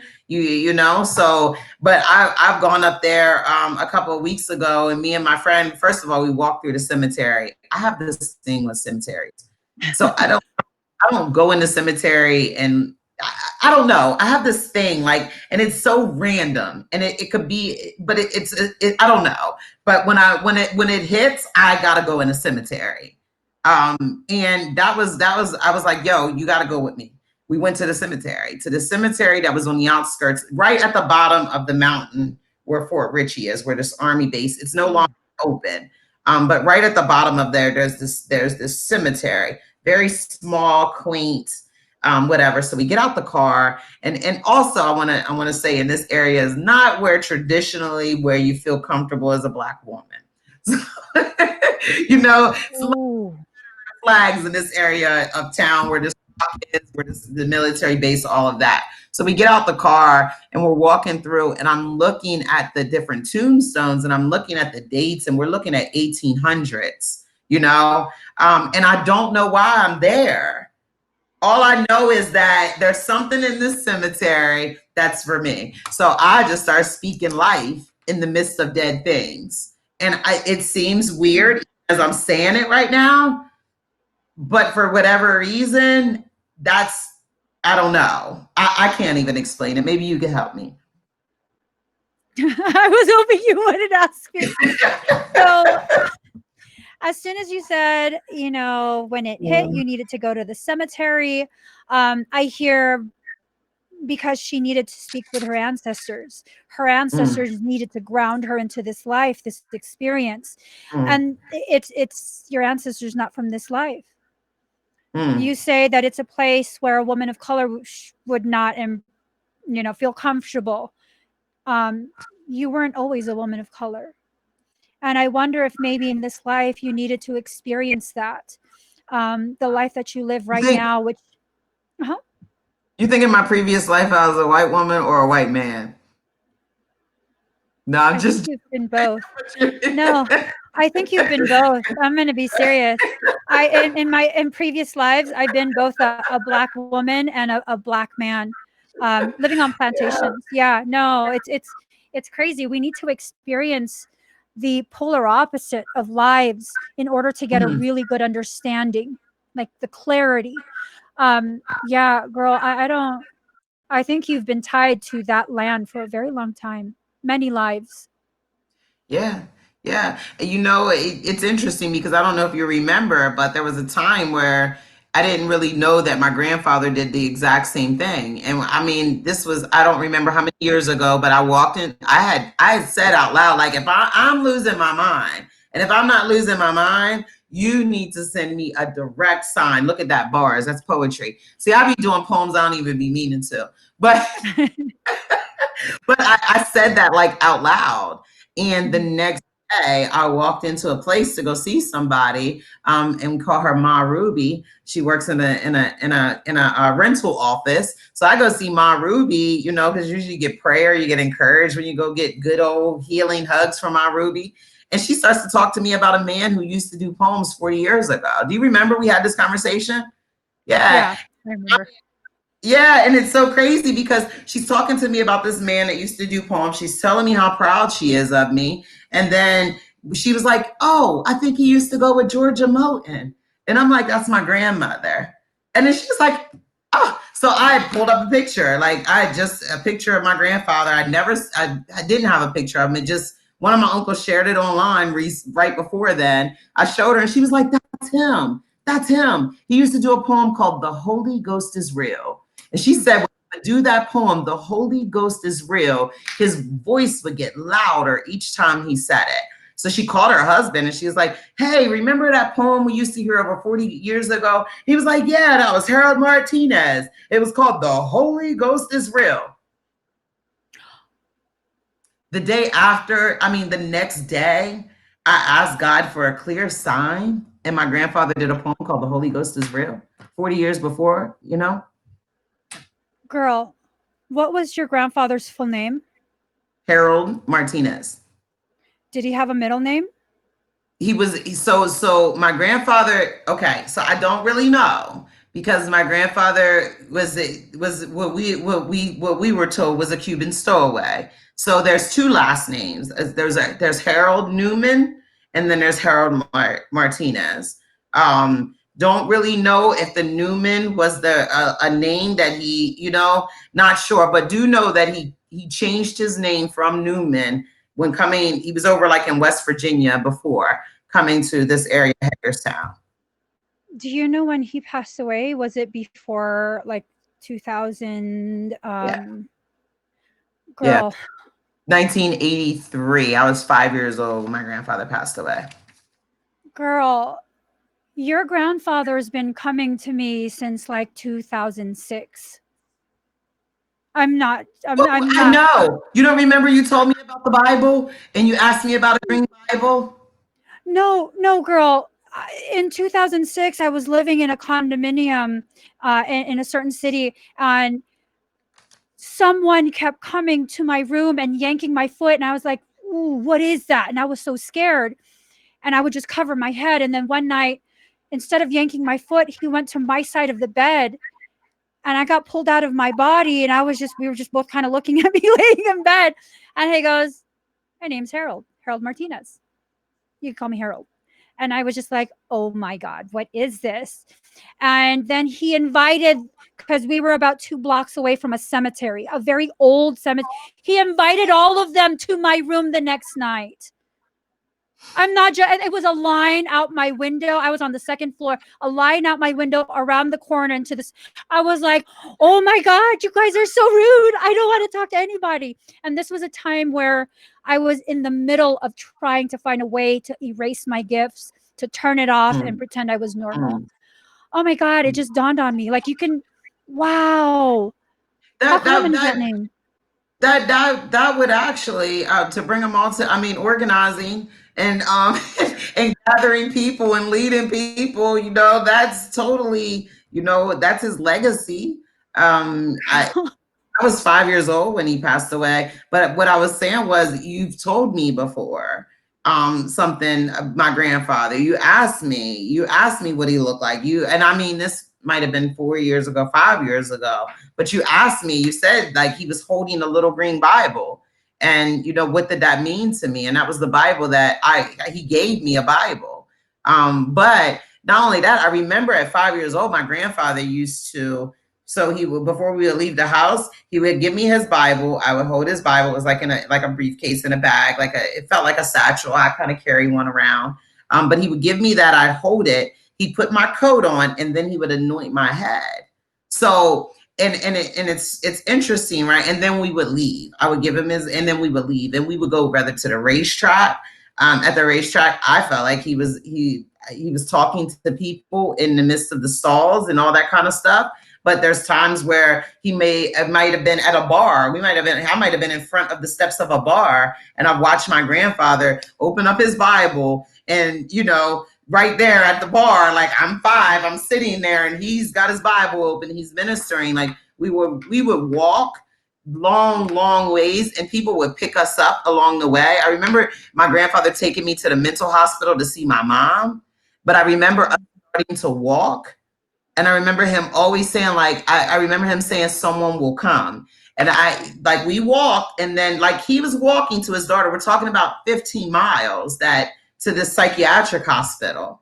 5, well, I'll say 10 miles for the sake, but we start walking, and someone would pick us up, and then someone would bring us back into town. Like those are the stories I remember about my grandfather. But I remember you telling me. Do you remember the sound of his voice? Yes. Did it Yes. have a vibrato to it? Yes. Very deep, very booming. He sang as well. Yeah, he sang as well. Yeah. Girl, I cannot believe I never put it together. This was the person that was like absolutely harassing me in my condominium. And I hadn't even met you yet. Wow. That was years ago. Wow. 2006 was when I moved there. And You know where I was wow, at. wow. That's And he 40 had me, years ago. I went through that cemetery. I was like, this man is from here. I was convinced. I convinced him he's from here. I'm going to find his grave. I'm going to put flowers, and he's not going to come to my house anymore. I didn't find his grave. I looked at every single gravestone, and there was none there that was his. Mm, mm. Wow. Maybe I wasn't ready. Maybe I wasn't ready until now to understand the gravity and the depth of our connection. That's right. That's right. You remember you connected with Nina first, and that actually I think that I went back and read messages a couple of years ago. This is how I it's so clear to me. But I remember I remember when we did start connecting, and it was like after maybe after the first couple of days that you said like, okay, it was your sister to come to you. Not that you met my sister to get to me, but that like that was important to get to me. And I feel I took it as I'm 10 years older than her, you know, and I can remember like I took care of her as a little baby, you know. So in my siblings period, so I felt like that was like that wasn't like you got to Nina to get to me, but I feel like, you know, as being the older sibling, you know. I think maybe without Nina, because I think I connected with her through my troll ways. Because I was just so misbehaved. I was so Mary misbehaved. Lamb. Lil Lamb, Mary Lamb, all kind of different names. Um, Mary had a little laugh. I had all sorts of foolery in my mind because I just did not want to be spiritual in any way, shape, or form. And I think at that point, if it wasn't through an introduction, through someone we both trusted, I don't know that we would have connected Nope. because we didn't run in the same circles. We didn't really have anything that was outwardly in common. Our commonality was very internal and deeply buried. Yeah. Yeah. Yeah. Definitely. Yeah. I Yeah. wasn't even looking at the same things that she was spiritually. I wasn't, my sister has been more spiritually open, even, you know, younger than me. And that's because there's things that I feel like personally that I may have, you know, covered over her and have taken on. So her spirit has been more receptible Yeah. to different things to be able to even learn. So I definitely, because at the time I don't, people are trying to get me to go like to church, do this, and at the time, not only that, like I'm not going into a church. We talking about just a couple of months before I meet you. Somebody was a man was showing his penis to my daughter in the church. So I'm like, I'm not. Do you remember? Like, do you remember that? Yeah. Like, oh, like, you know, just that whole battle, right? And I'm like, I'm not going into a church. But that was exactly why I wouldn't, you know, exactly. That was the reason why it happened to me and my daughter, to try to keep me from going places. There's no place I can't go. You know, there's no place that God won't send me. There's not. And if it's the church, like I was like, I'm not going. So to be able to get to my spirit, it had to come. It had to come the way that it did to Yeah. save my life. You know, it had to. And it started with my spirit. It started with this spirit to spirit. And then I got mediation training, which then helped me be to my soul. Because we're three parts. You know, we're flesh, soul, spirit. And my soul, the mind, the will, the intellect, all the trauma that has happened stored up in my soul, you know, Mhm. my intelligence, my heart, all of those things. And we had to get layers off of that in order for the spirit to dominate. It's a very painful process of shedding, like an exfoliation process. It's almost as though the truth has burned layers of our skin, and we're needing grafts. We're needing that level of therapy and treatment in order to rebuild ourselves. It's painful. It's really Yeah. painful. but it's so Yeah. worth it. We're worth that. We are worth that pain. We are worth that struggle to learn the height of our purpose, not just the depth, but the height. Hmm. We contain both depth and height, and it's not a service to only think of one. Like there's just so much that I think both of us have been through separately, that have really prepared us for the role, whatever that role is. I still don't really know, but it's a role that's going to be very visible. And I think that we have both of us need to be done with it. I think Bailey's video is delayed, but that's a very perfectly timed question. Are you ready now? Are you ready now? Yeah, yeah. Um, you know, I don't. You know what? I can say that now, but we change from moment to moment. you Yeah. know, we man, we're humans, and I know you guys may not know that, and I'm kidding, but we're human. We change from moment to moment, and what I'm ready for now, tomorrow I might wake up not ready. And learning that just as much as patience that I have with everybody else, and as much love and all that stuff that I need to have the same with myself. Um, Yes. be the most difficult thing at times. I Yeah. seen earlier that is it Medellin Uh-huh. Rivera. How do you, and Yeah. Larissa were talking about things with Daddy. Did you see that up there? I saw. So that's something about me too. Is that I write that I see things and I want to make sure everybody everybody gets heard. But I see, yeah, I seen that, and then Larissa said, I think she said, did she say I miss my Yeah. dad? Yeah, yeah. Um, Mm. and thank you for sharing that and typing that, because again, sharing my story about my dad then resonated something within somebody else. Um, yeah, I just wanted to acknowledge that I seen that and I read that. And also to Lisa, thank you. And Patel, Chandani Patel, Chani. Chandni, yes. Mhm. That's an interesting amount. With numbers, the 99, like 3663. But numbers again, like that comes from you and I's connection, and now what that means to me. So I thank you so much for blessing me, and you have sown a seed into good ground. So if you've placed a seed into good ground, be looking around you for a harvest.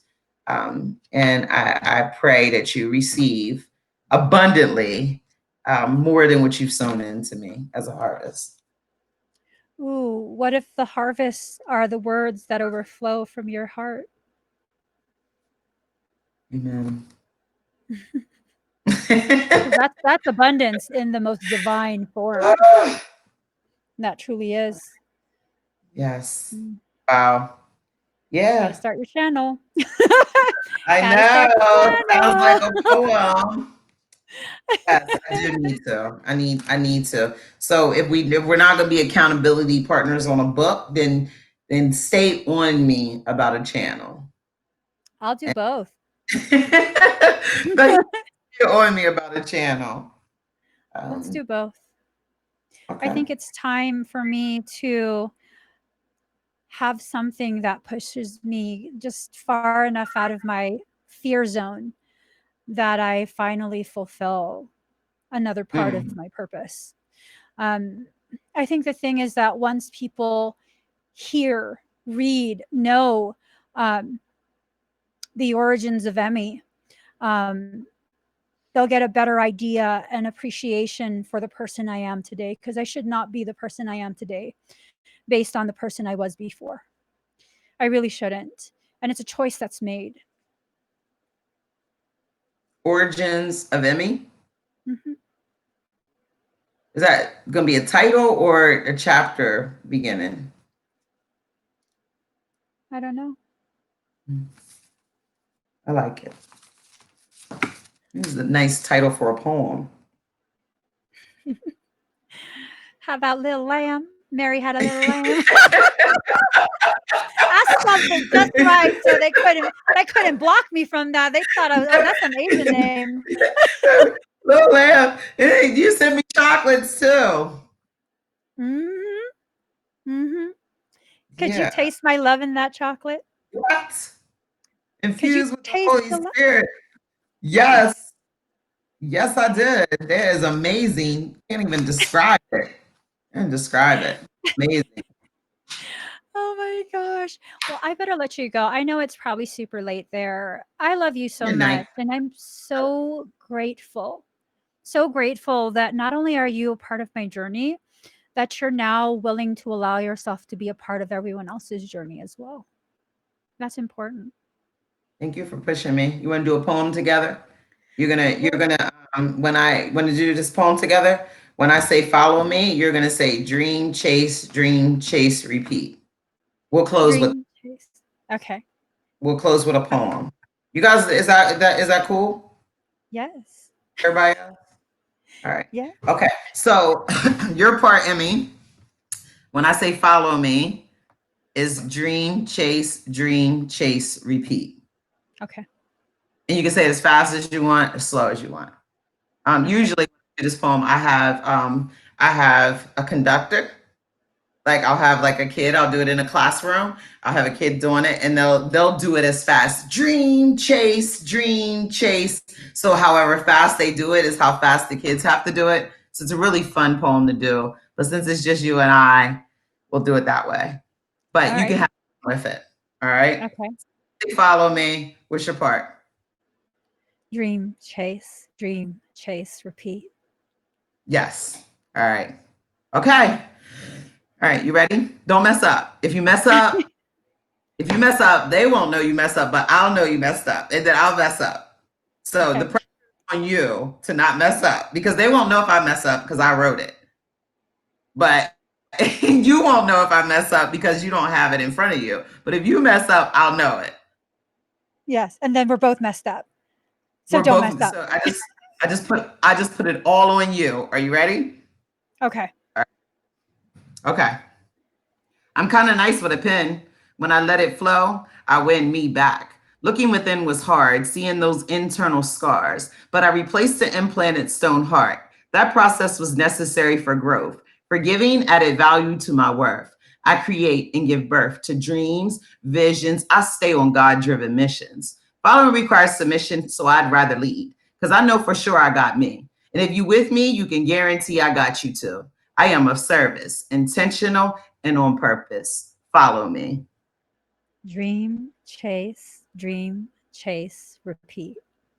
I'm kind of nice with a pen. With it, I can re-begin. No just existing for me, no feeding off negativity or inhaling toxic energy. I'm on guard. My face stay on hard. And I check out regularly, withdrawing mentally from society. And I don't do boxes because squares are no fun. I'd rather run in circles, shaded with greens and purples, cycles of colored smiles. I like to drive miles and miles after having tribulations and trials. It soothes me. You following me?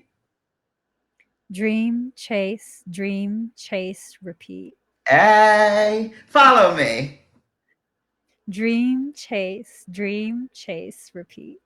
I'm kind of nice with a pen. Sometimes I refuse to speak. Feel like verbalizing my opinion is weak. Those are the times I retreat and get right all night. I only speak to teach, guide, and educate those in my reach. You following me? Dream, chase, repeat. I'm kind of nice with a pen. I write off weak men.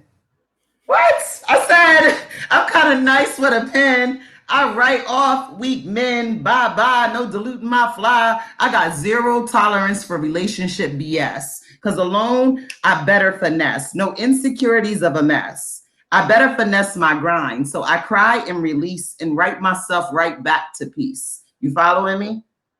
Dream, chase, repeat. I'm kind of nice with a pen. With it, I can give a few blows to the chin, write verbal jabs from my soul, then watch them fold. I got gloves of love like gold. Take this check of self. Me and my pen, we trying to help. And my ink be accidentally offensive. And when they get defensive, that's how I know. And I don't mean to offend. But then again, if my transparency makes you uncomfortable, then I don't know what to tell you. Because I move by spirit. And I use my pen so people can hear it. Tick, tick, boom, I'm a movement. I write for improvement. You following me? Dream, chase, repeat. Come on and follow me. Dream, chase, repeat. I'm kind of nice with a pen. I dig deep within, and I hate the game, but I play with sincere movement. And sometimes I keep quiet to keep down the confusion. My firefly path lights the path for a purpose. I'm all I am on purpose for a purpose. And I think faster than I move. And who I am, I've already proved. Like the queen on the chessboard is how I move, whichever way I choose. And if you in my way, I'm knocking over you, or I might set fire to you, poof. Toxic people don't give a damn about the truth, and cowards will attack you from behind, attack the spine, because less than is how they feel. Spine, less to fake to keep it real. Don't let them weaken you. Stand tall, stay true, and follow me. Dream, chase, repeat. I'm kind of nice with a pen. When pain hits, I leak ink over and over again. My notebook and pen are my best friends. Listens with no distractions, no judgments or uncompassionate reactions. Inspiration sparks the fire, and peace is my universal desire, so I spit it with conviction. Pay attention. The revolution may not be televised, but it will be on your Facebook timelines and all over your social media, documented by Wikipedia, to be read in the future by our seeds. That's why we got to plant dreams and hope in our communities and watch them grow. And when you get some time, you can ask me how I know, because I inhale experience to exhale poetry. For me, it's write or die, spit and fly. My spirit is humble, but my pen and my voice will always make a hypocrite crumble. That's authority, and I got healing energy, and you can always come close and OD. This pen is my truth. I stand here as a mirror and I reflect you. I'm kind of nice with a pen, and if you like this poem, I bet that you are too. You following me? Dream, chase, repeat. Yeah. Oh, girl, We yo, did that. girl. Oh my god. Oh. How did you I know. just I amazing. was messing you up because I was saying you were waiting for follow me, but I do that on purpose. I do Oh, purpose. It's a really fun poem for me to do.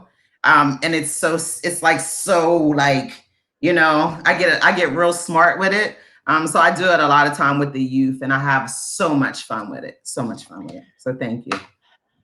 that's Going such a on my powerful shenanigans. statement though. The whole dream, chase, repeat. There's no Yeah, just made you stopping it. prophesy over yourself. Yes. Dream the best life possible. Dream the best lessons possible. Dream the best growth possible. Chase it and then repeat it. Ooh, Mm-hmm. Mm-hmm. ooh, wow. Mhm. Wow. I have a couple of versions of that. So I do a different one, a different version, and we'll do it next time. It's called Decide, Commit, Act, Repeat. Decide, commit, Ooh, act, repeat. Decide, commit, act, repeat. Yeah. Decide, commit, act, repeat. So we'll do that another time. do me a favor. Sure. Every single one of your little pieces of paper, take a picture of each one separately. All the stuff you have on your cupboards, on your doors. Please take a picture of each one and send it to Look at me. this. Look at this. Yes. Like, yo, this is today. So Yeah. yes. Yes. Send it to me. My heart needs it. You have a Okay. message from my soul. I have pictures. I mean, I have stuff all around my house. I will. And actually, if you wanna, we can do something with that. If you wanna, use them, we can use them. I will. Yes. I mean, even this behind me, this is my action board. And this is by my laundry room. But the see, it's green, red, and baby blue, and there's Angela Davis in the middle. Mhm. These are the three things that I need to work on where I'm weak at in my wheel. So there's a wheel of wholeness. And the wheel has about 8 things on them. And if you're like a 1 and a 2 in your finances, but you're 8 in physical health, then your wheel's still not gonna turn, like smoothly. Your will has to be balanced, right? If you're a 4 in finances and 4 in family and a 4 in your relationships, that's good because you're moving, at a balanced pace. So for me, when I did my will of wellness, I was really weak in finances, fun, fun and recreation. Like I had for fun and recreation, I had like a two, and then significant other. So this is an action board because I'm being intentional about my finances. So I found words like I'm going to be talking at more conferences. I'm getting my credit together. But then in the middle, fun and recreation. Like Angela Davis is someone I love her, but like lipstick, wearing lipstick more, like, having fun with different things. And then for the relationship thing, just being open to it, right? Like not looking for it, but knowing that I want a strong guy. So yeah, I just shared that because that's my action board. And I know that those are 3 areas in my life that are very weak. Like I'm very good mentally, I'm good on my physical, I'm good at those things, but money, fun and I don't do anything fun. That sucks because Yeah, everything I do is fun. I think it's important for us to recognize that we don't place enough emphasis on growing and strengthening our areas where we're weak. Instead, what we do is just continue to showcase the areas where we're strong and hide away where we're weak, and that just creates further imbalance. That's amazing. I'm telling you, girl. So I'm being told that not only is there some sort of message in something you've written for me personally, um, that I'm to continue to share your words until you find the courage to do it for yourself. Okay. Do you want to do like a weekly? How often do you do these? I could do it daily if you want. You're random, aren't you? Like you don't have a I'm set time. Do no, you just I never go on have. and just go live? Yeah, I go live when Michael tells me I need to go live. If he doesn't tell me to go live, I'm like, I'm not going live. Okay. So You it's just know me. I random for don't. you. Yeah, it's very random. Very, very random for me. Would I think you what tends to happen. Uh-huh. go ahead? Go ahead. What I tends to think happen? what tends to happen is that when you need the weight lifted off your shoulders with the words that you've kept hidden, Michael has me look for you. Mm, amen. Mhm. I would like to do. I would commit to doing daily if we could do later in the evening, like around this time. I would totally be down for it, for us to do something daily at 10 o'clock at night. I mean, I would love that. What time is it for you? It's 10 o'clock right now, 10:07. Okay. So it's Yeah. midnight here, so I'm 2 hours ahead, but this is perfect for me. My grandson usually gets here around 9:30 when he wants to, spend the night over here and get treated like, the only child, because that's what it's all about. It's like I don't gotta fight with my sister and brother to watch what I want to watch. I can come over to Nan's house, lay like a king and chill. But yeah, I would totally be down for it. Well, let's see how it goes. Um, Okay. well, I still have another session to finish. That's why I'm totally random. I typically work from when I wake up all the way till I can't keep my eyes open anymore. Okay. Let's see how it works. Too early morning too on some days. So how about I just be random with you? Yeah. We just do daily randoms. I could do that. I'd be down for that because it would help me. And hopefully it would help you as well. But personally, what I would get out of it is building up to be able to talk by myself. Um, Yeah. yeah. You're like, damn, I'm not gonna be able to get out of this. No. Yeah, it's But fine. it's because of this connection that my growth spiritually, mentally, emotionally. Um, I mean, yeah, because of this. There's a level of comfort here that I can't even explain. You say, hey girl, want to go live? Sure. Like out of nowhere. Hey girl, you busy? No, yeah. Yeah. So I'm down for it. You can just be as random and schedule like we did tonight. Hey girl, you busy? And I was like, give me an hour. We can do that. I'm down. Yeah. I think that might even be better because that way everything that's shared, everything that's said is just authentic instead of trying to find content and trying to fill space and time and there's no real weight to it. Um, I want everything that I encourage you to do to carry so much weight that the weight on your shoulders is lessened more and more. Mm, thank you. Thank you. So awesome. So my shirt says, you asked about it earlier. I'm just now responding. See how late I am? Says, this too shall pass, and in Hagerstown cease pain. And there's a Baltimore ceasefire.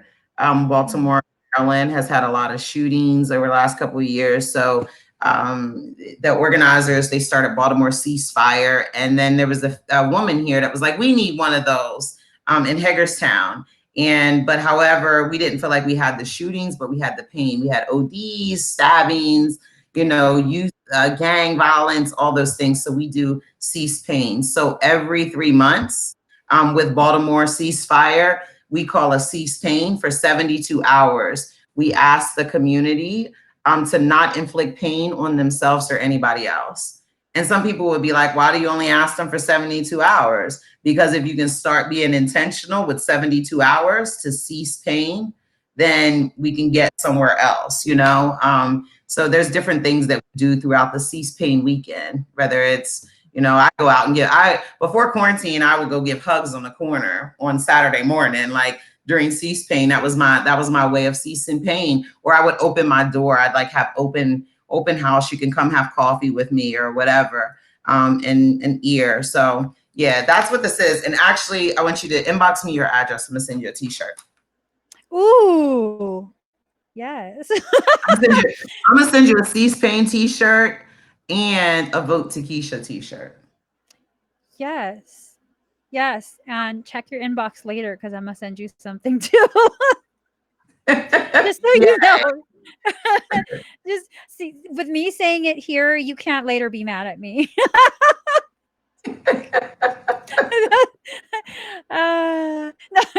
So this That was you really would good. use over and over and over again, huh? Yeah. Say it in front of people.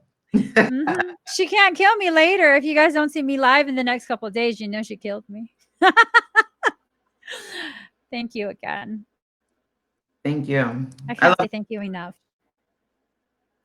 I love you so I love much. you And I too. love you for all that you do. And you can tell by the people that are watching and that are commenting that you are reaching people and reaching people's hearts and loving on people. And that's who you are. That's who you are that's who you were to me and have been to me.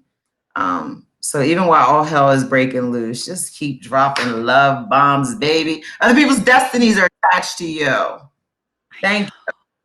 Thank You you. know, I was told something a while back because I got into a huge argument with Michael, Archangel Michael, and I was like, what happened to free will? I was so mad. He was trying to encourage me to follow the path that my soul wanted, and I was furious. What happened to free will? And he said, free will is for lessons that affect only you. But you already know you're here to learn lessons that affect humanity, and you have no say in that. You have no authority when it comes to preventing people from receiving the messages their souls ask and want them to receive. And I was like, that's bullshit. And he was like, you're the one that volunteered. That's So that's real. Because that's a whole nother conversation. We'll save that for one of our randoms about free will. But you just, yeah, I receive. Look, I'm gonna take that because you have free will when it comes to yourself, but not when you don't have the authority when it comes to Yeah, because there's certain lessons that you learn and it only affects you and you don't tell anyone else. And even if you tell someone else, it doesn't really affect the way they perceive the world. But there's other lessons where even if you don't tell other people, they witness it. There's a shift within your heart, within the way your eyes look, the way you conduct yourself, and they feel it and they receive it. And it's not your place to keep them from receiving what's rightfully theirs, which is a witnessing. That's what Jesus did. He allowed people to witness. He didn't ask to be a leader. He didn't ask to be put in the position that we chose to put him in. All he did was allow you to witness his truth, witness his knowledge. And what is knowledge? God. Mm-hmm. Mm-hmm. So Yeah. those lessons you're not allowed to. Mm. Yeah, deep, right? Makes Mhm. sense. If we're created in his image and we're created on purpose for a purpose, Right. then it makes sense. Get Yeah. over yourself, Tekesha. I had to tell myself that so many times. Get over yourself, Tekesha. Here, let me go ahead and copy this for anyone who wants to send. I'll put it in the comments. So just give it a second and it will populate on the screen. Oh, thank you So guys. that's how you spell it. Yeah, it's so powerful to just allow people to witness, and there's no effort in that. You just live. There's no effort in that. Yeah. People think that, you have to reach a certain level of this and you have to do that. And no, all you have to do is live, exist, and let people witness. So, Yes, Larissa, the Larissa, talking about the death whisper. Oh my God, oh my God. So, listen, yo, yeah, I can relate. I can relate, and I can relate in such a way that at one point in time, I wondered if God placed me or was trying to use me to save lives, and I didn't do what I was supposed to do whenever they didn't survive, whether it be overdose, suicide, whatever. But I beat myself up thinking that I had some control in that. And so I'm reading where you said you spent the day keeping a friend from suicide. Yeah, that's what you were supposed to do today. And I mean, and I thought that sometimes where I felt like if I don't answer the phone, people die. And I felt like that at one point in time. I had spoken at so many funerals in an amount of time, but that wasn't the case because sometimes God has even used me and sent me to make it comfortable for the person, or to love, or to minister to them, or whatever beforehand. But yeah, I'm sorry I went all the way over, but that spark that resonated with me, Larissa. I'd like to connect with you too. I don't. I guess the email, Facebook, something. But I'd like to connect with you. Can I? the Can way I? her name, yeah, the way Takesha's name is spelled on the screen, that is her profile name on Facebook. So that's all you have to look for on Facebook, Tekesha Ann Martinez, and Yeah. you guys will find her. But yeah, no, that's true. And if you can't send me, because I think I know I deleted some folks today. If you can't send me a message, please send me an inbox. I've connected with people through this before, and they go into, even though we're not friends, but I still check them. Okay, Larissa, I got you. Uh, I've confirmed it. We're friends. It's Yay. confirmed. I'm gonna message you Yeah, so that we can talk tomorrow. yeah, it's a hard journey when you are a death whisperer. It definitely is, and you take on a lot. Yeah, I do the same, and I felt the same for a long time. Or if I miss a call, that could be someone that's ending their life, and because I missed that call, um, I didn't do my job. And Larissa, sometimes you have to remember that um, that's not always your job. Like like Tekesha said, sometimes people come to you just to make it easier as they transition. We don't really get a say in that, but it's a beautiful thing when you can support someone in that time. Whatever way you're able to support, just don't blame yourself if you're not able to support in the way you want to, because we don't get a say in other people's journeys. I had to learn that the hard way. That was a hard lesson, very heavy, hard lesson to learn. But in the end, it was the most beautiful gift because it gifted me with a true understanding that I don't have that kind of authority, and to just love people as they are. Yeah, That's it's right. hard. That's right. Right. And also don't feel like you have to save people's lives, like don't feel like that burden. If it happens, and it does, then you were used spontaneously in that moment. But I took on a burden to where I was like, if my phone rings, someone could die. And that, if I don't answer my phone when it rings, someone could die. And that is not my burden. That was not my burden. That's a hard lesson to learn too. I used to stay up really, really late just in case, because it's usually late at night, early morning that someone really needs me. And gosh, I made myself sick doing that. Like Yeah. whenever it would get dark, this fear of like, oh, what if, like, oh my gosh, I need to always have my phone on me. I need to always check. And it's, it's not balanced. It's not. Mm-mm. Mm-mm. Whatever your purpose is, you will serve that purpose, whether you want to, whether you're aware of it. You will serve that purpose. That's not really something you have a choice in. It's a fallacy to believe that you have to find out what your purpose is and work really hard to attain that purpose. Your purpose, your existence, it's already predetermined by creation. And your simple existence here is proof that you are achieving that purpose. Whatever that purpose is, you will achieve it without any effort. So if you're meant to keep someone from taking their life that day, you will. Whether you answer the phone or not, you will. Because I've had people message me like, damn, Emmie, you posted something yesterday and I wanted to kill myself and I read it all night long and I hope this doesn't sound crazy, but you saved my life. And I was like, whoa, that's a huge credit that you're giving me. I didn't do anything. You chose to stay here. And I mean, it's kind of just proof to me that no matter what you do, you're already fulfilling your purpose, Yeah. Mhm. especially by letting people witness. So, girl, I've kept you for far longer than what I was expecting. I just love talking to you. We'll do this again very soon. Yes, I love talking to you too. Thank you so much for sharing me with your sharing your audience and me with your audience. I love you so Yes, yes. much. Have a good day, good evening, and we'll talk tomorrow. Yes, yes, definitely. Thank you guys so much for sharing space with me and Tekesha, and just for being open to hearing us share with each other. That's such a powerful space to hold together. And I'm really, truly grateful to be able to do this with you. You guys don't have to listen. You don't have to be open. You don't have to be supportive. And I appreciate so deeply when you are. Like, you guys have no idea. So, thank you guys. Thank you, Tekesha. Bye, everyone. Bye. Bye, Gabrielle. Hi, Gabrielle.